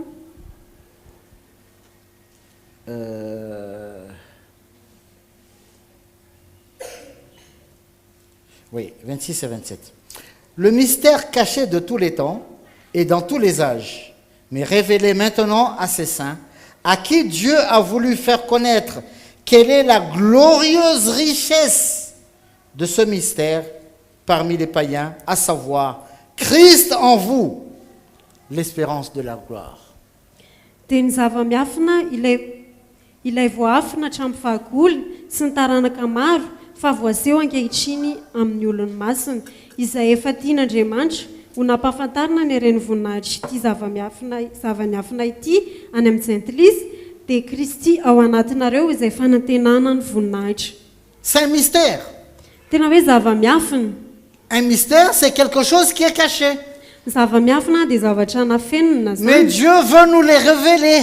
Fa Andriamanitra te haneho an'izany amintsika. Dieu est en train d'enlever ce mystère au milieu de son peuple, de ses enfants. Ary Andriamanitra dia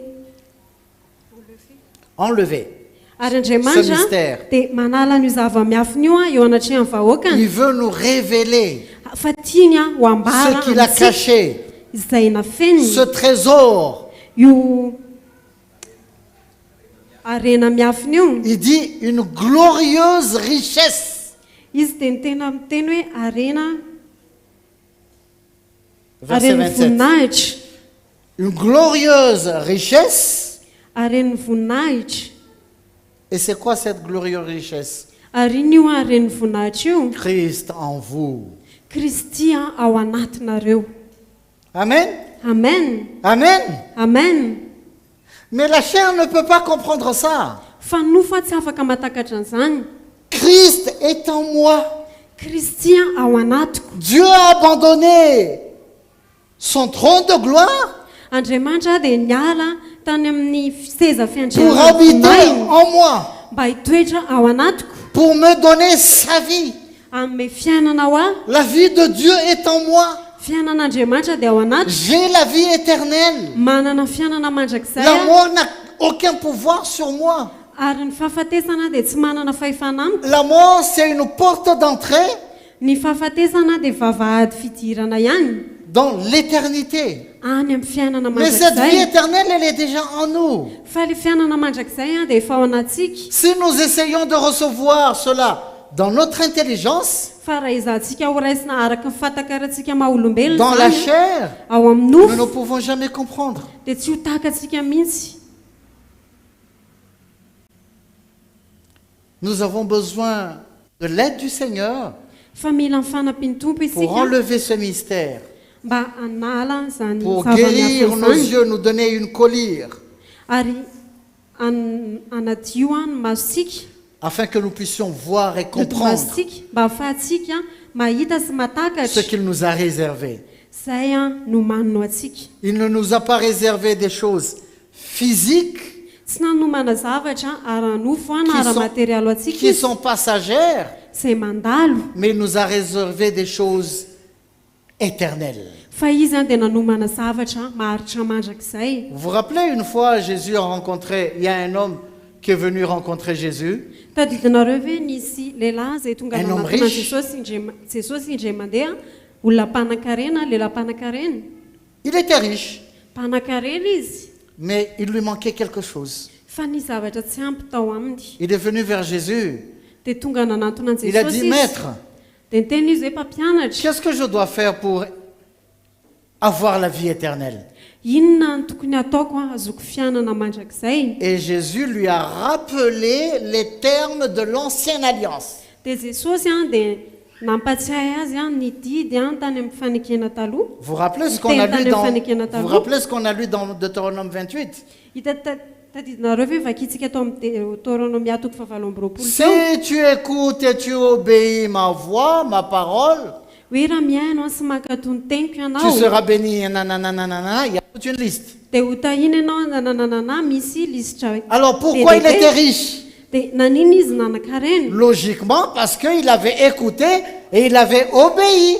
dia satria zany a dia niaino izy a ary nakato. C'est quoi la preuve?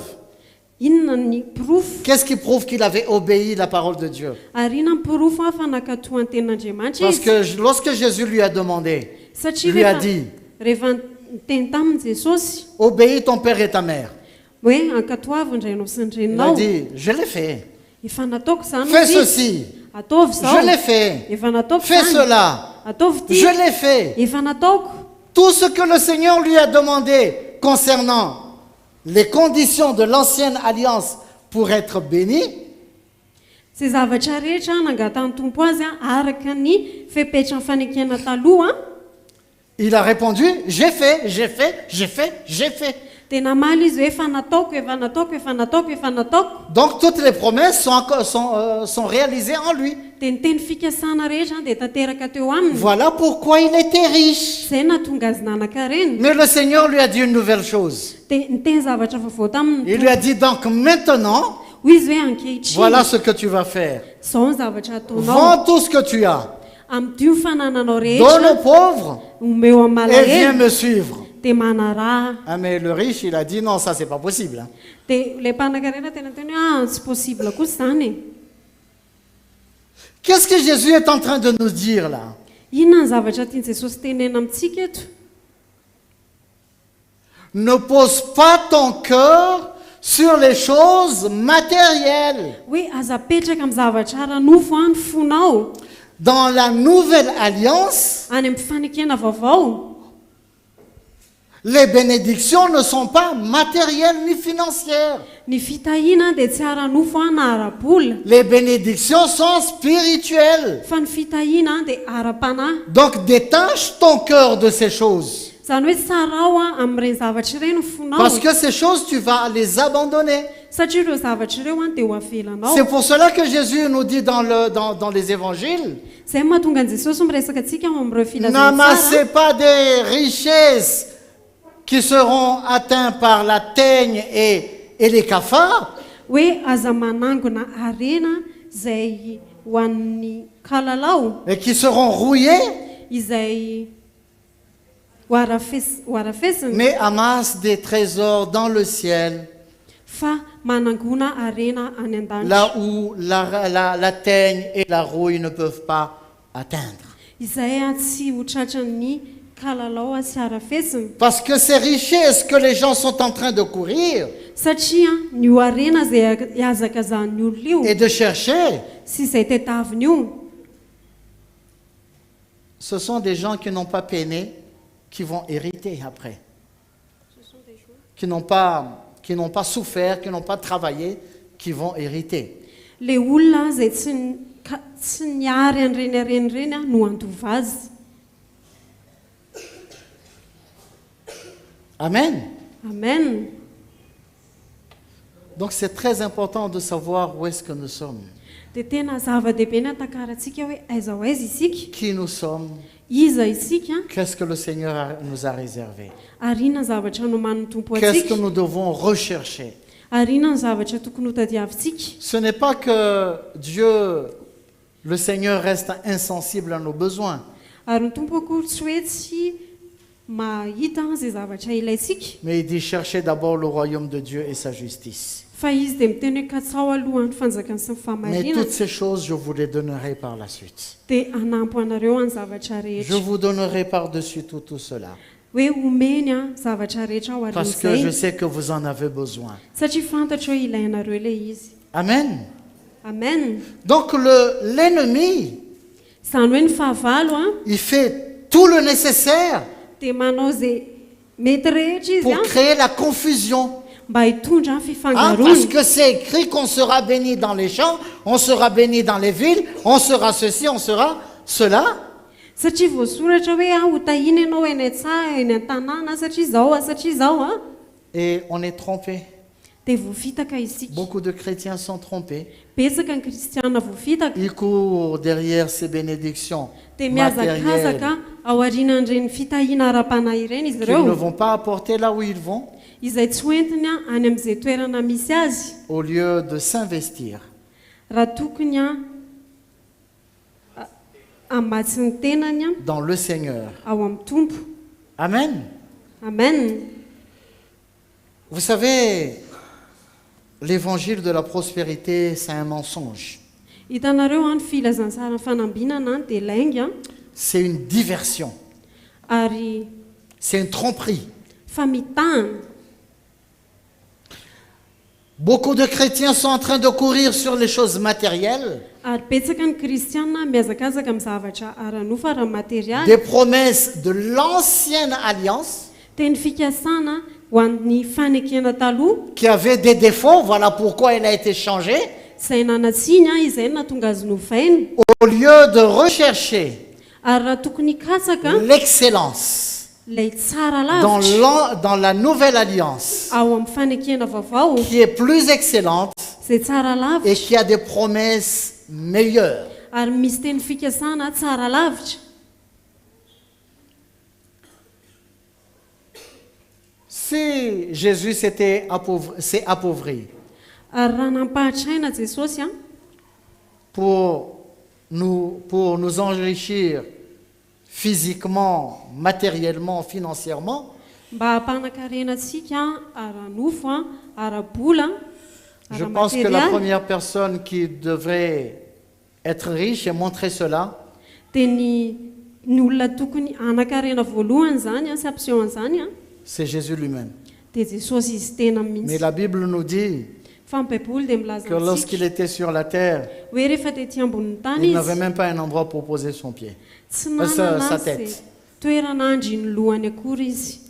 Et la Bible nous dit Ary baiboly dia milaza que lorsqu'il entrait à Jérusalem hoe rehefa tonga tao pour, Jerosalema izy pour être crucifié, mba homboana il est monté sur le dos d'un âne, niakatra Tena anao? teo ambonina brika izy mais ce n'était pas à lui. C'était pas à lui. fa tsy anazy le Il n'avait izy. même pas un âne. Ary izy zany a tsy nanana na dia borika Il ary l'a emprunté. fa nindrana izy. Si, on peut dire oui, parce qu'il s'est appauvri, donc c'est pour cela qu'il a fait ça. Il n'avait rien. Ary mety mitentsika hoe ena ampahatraina izy a zay nampahatonga azy tsy nanana ninina Ok, d'accord, tsy maninona ary j'accepte. manaiky ihany. Mais alors pourquoi l'apôtre Paul et tous les apôtres n'étaient pas riches? Dia fa maninona ny apôstôly Paoly sy ireo apôstôly tsy On a nanan-karena besoin de modèles dans le Nouveau Testament. ary tsika dia mila mijery an'ireo modely Nous avons besoin de modèles dans la première église. ao amin'ny fanekena vaovao ao amin'ny fiangonana voalohany. Mais tout le monde n'était pas riche dans la première église. Tsy ny olona rehetra nanan-karena tao amin'ny fiangonana voalohany. Nous savons très bien ce qui s'est passé dans la Macédoine. Fatatsika tsara ny zavatra nisanga tao amin'ny fiangonana Makedonia C'était l'église la plus pauvre qui existait. ary io any fiangonana nahantra indrindra. Mais c'était l'église, c'est une des églises que le Seigneur a vraiment agréé. Dia nefany a fiangonana iray zay anisan'ny fiangonana iray zay tena nakasitrahana Parce que cette église, elle était pauvre matériellement et financièrement, io fiangonana io a dia nahantra ara-materialy mais elle sy était ara-bola très très riche spirituellement. fa tena nanan-karena ara-panahy Elle avait un cœur spécial. ary nanana fo tena manokana. Donc si le Seigneur s'est appauvri pour enrichir des gens, Ary raha ohatra zany ka nampahatraina ny tompo a mba hampanankarena olona on doit voir ce modèle dans la Bible. dia tokony ho hitantsika ao anatin'ny baiboly zany ohatra On doit izany. voir que dans l'église primitive, ils étaient riches. Dia ho hitantsika hoe tany amin'ny fiangonana voalohany nanan-karena izy Mais ireo. qu'est-ce que nous voyons? Fa inona ny zavatra Nous hitantsika? voyons qu'il y avait des gens riches, Hitantsika hoe nisy ireo nanan-karena il y avait des gens qui avaient des conditions humbles, ary nisy a ireo zay tsy dia nanana. et il y avait des pauvres aussi. Dia nisy ihany koa ireo malahelo Comme nous na mahatry, aujourd'hui. tahakasika ankehitriny. Paul devait être un exemple de personnes riches. ary paoly a dia ohatra ho an'ireo olona izay manan-karena Donc il fallait qu'il soit vraiment riche. dia tokony hoe tena nanan-karena be zany Mais izy qu'est-ce qu'il a dit? fa inona ny zavatra Un nolazainy dernier verset, 1 Corinthiens 4. korintianina voalohany antoko faefatra Et le verset 12. andininy amin'ny faharoambe folo Regardez ce que Paul dit ici. Versets 11 et 12. Jusqu'à cette heure, nous souffrons la faim, la soif, la nudité. Nous sommes maltraités, errants ça et là. Et nous nous fatiguons à travailler de nos propres mains. Injuriés, nous bénissons. Persécutés, nous supportons. toko faraika ambe folo mandraka ankehitriny izao dia nona sy mangetahety sy tsy manan-kitafy sy asiana totondry ary tsy manana antom-ponenana izahay ary misasatra miasa amin'ny tananay izahay raha tevatevana izahay dia misaotra raha injehana dia miaritra Il souffrait de la faim, Paul. tena hoe miaritra nohanana paoly Et il se fatiguait à travailler. tena hoe ary misasatra izy a miasa Hein? Quel modèle est-ce que nous avons dans la Nouvelle Alliance? ary inona no ohatra izay hitantsika ho ao amin'ny fanekena vaovao Qui montre que oui, nous devons être bénis matériellement et financièrement. izay mampiseho hoe a tokony ho tahina ara-bola sy ara-materialy zany Et isika quand on est un enfant de Dieu, on a tout. ary rehefa zanak'andriamanitra tsika dia manana ny zavatra Mais c'est rehetra un mensonge. fa laingo zany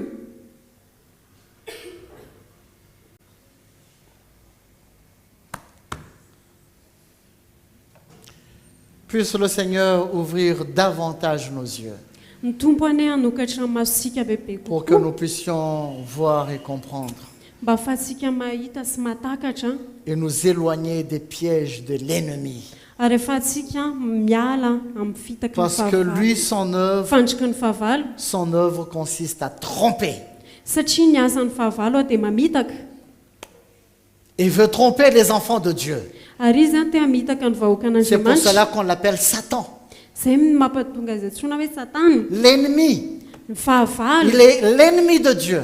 Il fahavalon'andriamanitra est notre ennemi. izy a dia Il fahavalontsika est l'ennemi du plan de Dieu et la volonté de Dieu. izy a dia fahavalon'ny drafon'andriamanitra Il sy cherche à sitrapon'andriamanitra dérouter les enfants de Dieu ary izy a dia tea mily a ny vahoaka an'andriamanitra De la- zanak'andriamanitra de la droiture, hiala amin'ny fahitsiny du chemin du Seigneur eo amin'ny lala et hiala les amin'ny amener lalantompo vers l'égarement. dia hitondra azy ireo any amin'ny fahaverezana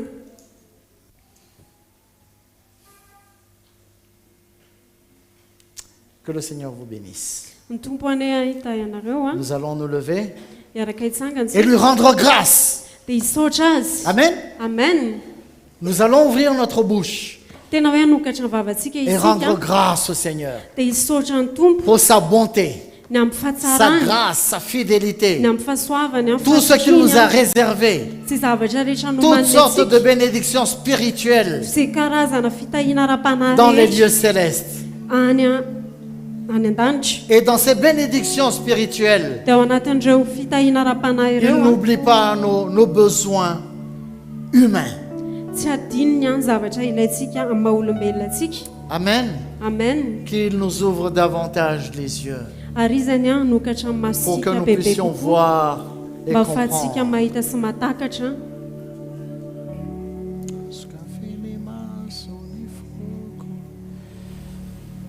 Alléluia. Merci Jésus. On ne va pas chanter pour chanter, tsy hoe hirahira fotsiny sika mais nous allons chanter dans un esprit de prière. fa tena hoe hira ao anatina fanahana vavaka Demander isika au Seigneur d'ouvrir les yeux de notre cœur ary angataka amin'ny tompo a mba hanokatra pour que maso nous puissions fanatsika voir et comprendre mba ahafahantsika mahita sy son matakatra plan, sa volonté. ny drafy ny asany sitrapony Alléluia.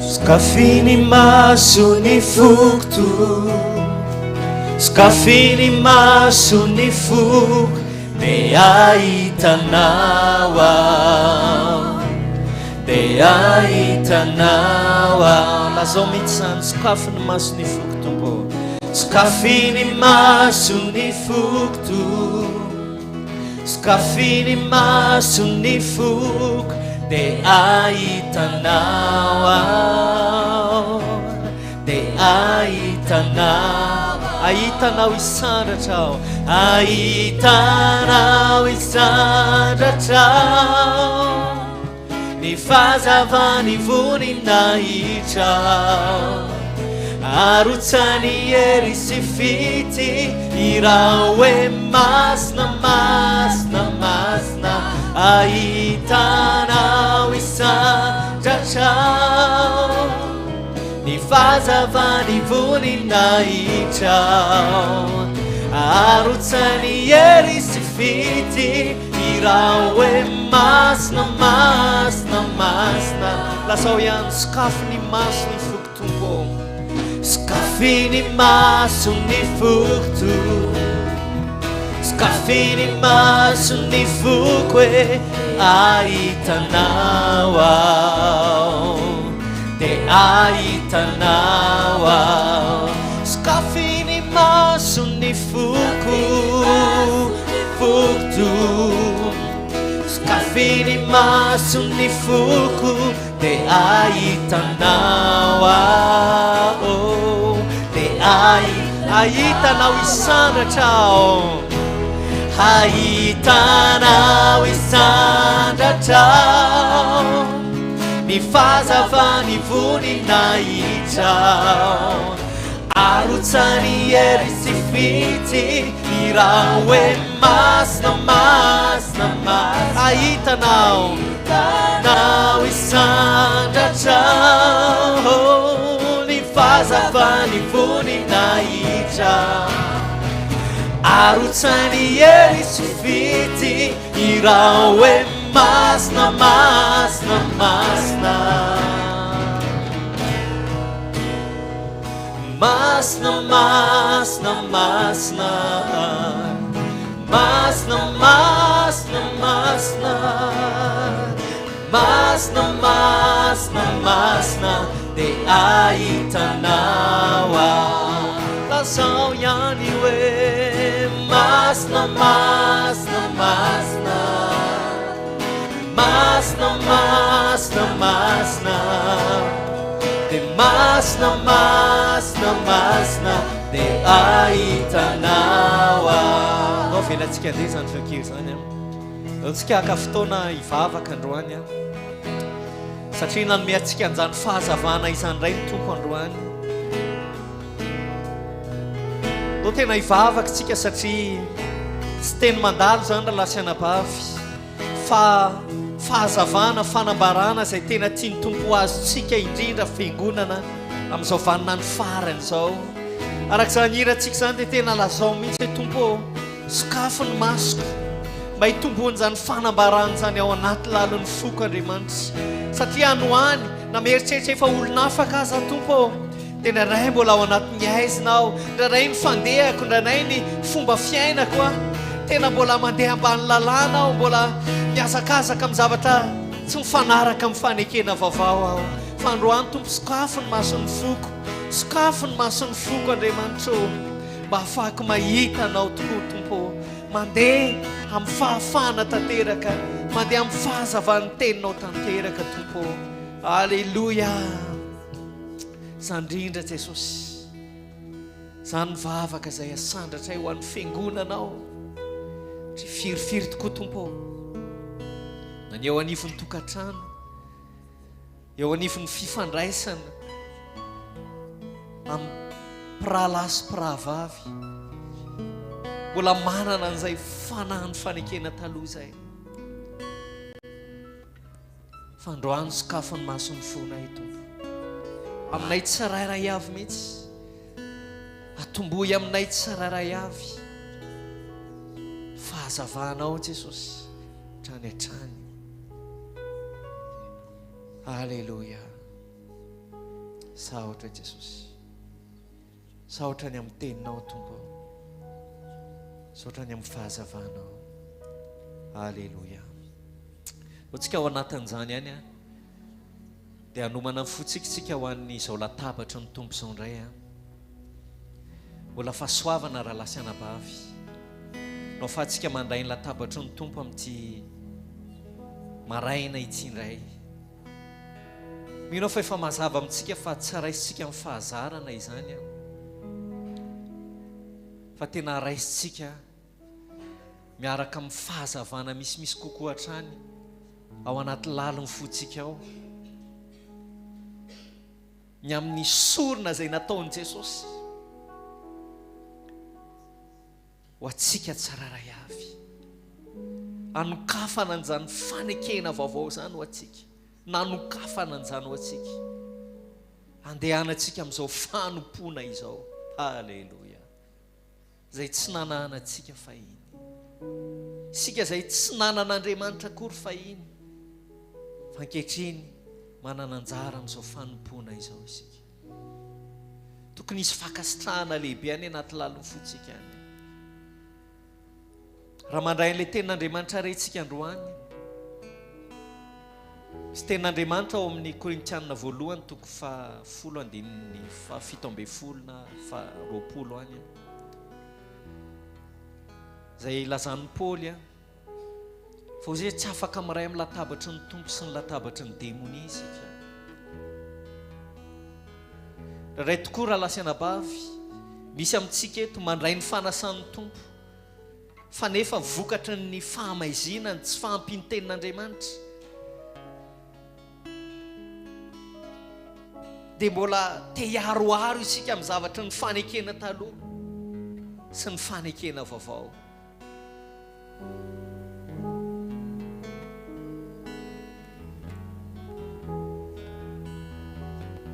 Fa Jesosy dia efa nanolotra ny aina ao atsika, ary tao anatin'ny sorona izay nataon'i Jesosy maro ny harena izay fambarany ao anatin'ny teniny, azavany atsika ao anatin'ny teniny, izay tena tsy takatra ny saina raha lasianabavy. Mahatonga atsika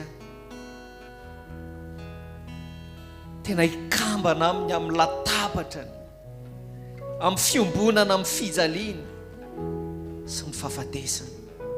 Androso an'izany ao anatin'ny fanahany fahafahana tanteraka isika, manao an'izany ao anatin'ny fanahany fahazavana sy ny fanambarana tanteraka isika. Kandao hanokatra ny fotsika indray androany ao anatin'izao latabatra ny tompo izao. Sokafo ny fonao satria zava-dehibe ny hanokafantsika ny fotsika. Hoe tompo, tsy banjina ny any erina fa hibanjina ny any enolona, dia esorina vitanao tompo. Banjina an'izany ao ankehitriny. Ankehitriny raha mibanjina an'izany ao dia fantatra fa androso aho, androso aho amin'ny fahafantarana anao misimisy kokoa, fahafantarana ny teninao misimisy kokoa, ny amin'ny tokony ho fitondrantenako, ny amin'ny tokony ho toem-panahiko, dia mibanjina an'izany a tompo. Halleluja. Tenin'ny Paoly mazava amintsika mandrakariva fa izay mandray latabatra ny tompo izy dia aoka samy andinika ny tenany. Mino fa samy mandinika ny tenantsika isika, mba tsy handray an'izany foana isika, mba tsy handray an'izany amin'ny fanahy tsy mendrika isika, fa andinika lalina ny fotsika eo anatrehan'Andriamanitra. Satria na dia maro azy isika dia tena iray ao izy ny tompo.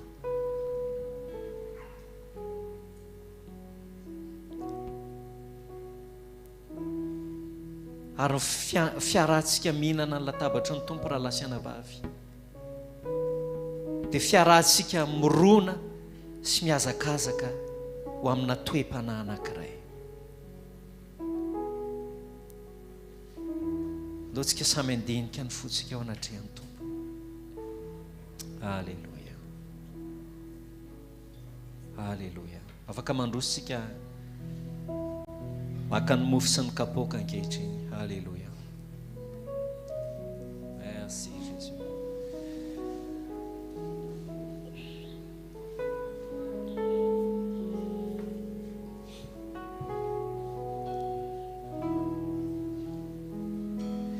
Ni azo fijalianao no itazanako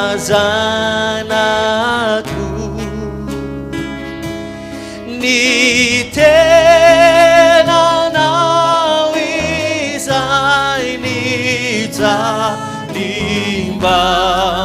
oavotro katiako tandranoma sumpiti havana nitavakory tompo ofa afakeloka ni azo fijalianao no fialofa Jesosy sotra betsaka anao zahay ny amin'ny tenanao zay natolotra ao ny amin'ny naneonao taminay tsiraray avy tamin'ny fiangonana modely mendrika lahitaka mba ho arahanay tompo misaintsainy izahay ny asa vitanao 2 taona lasa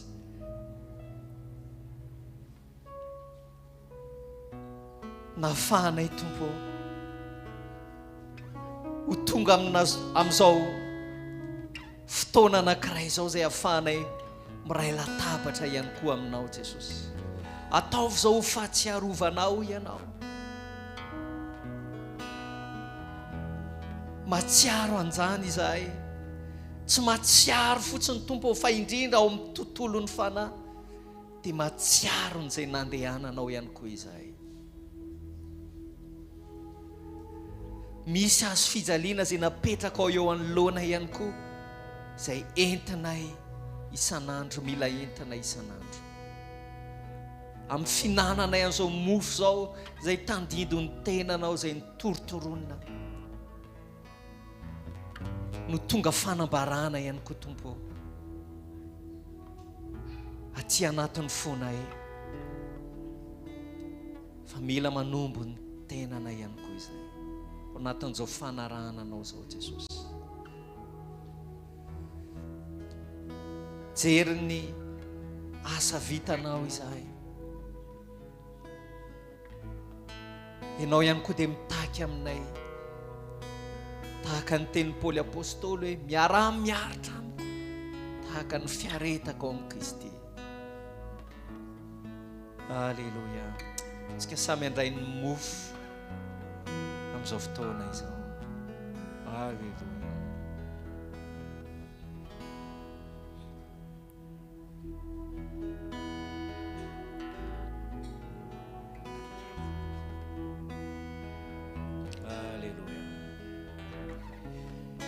Raha Jesosy sainy latsaka 2 arivo taona lasa mbola manan-kery mandraka ankehitriny, manadio ny fahotantsika rehetra sy ny fahotany izay mpanota mbola hibebaka, nanokatra fanekena vaovao atsika raha lasa anabavy ampatsehivina mandraka arivo zany, satria ny fahafatesan'i Jesosy teo amin'ny azo fijaliana dia nanokatra fanekena vaovao atsika.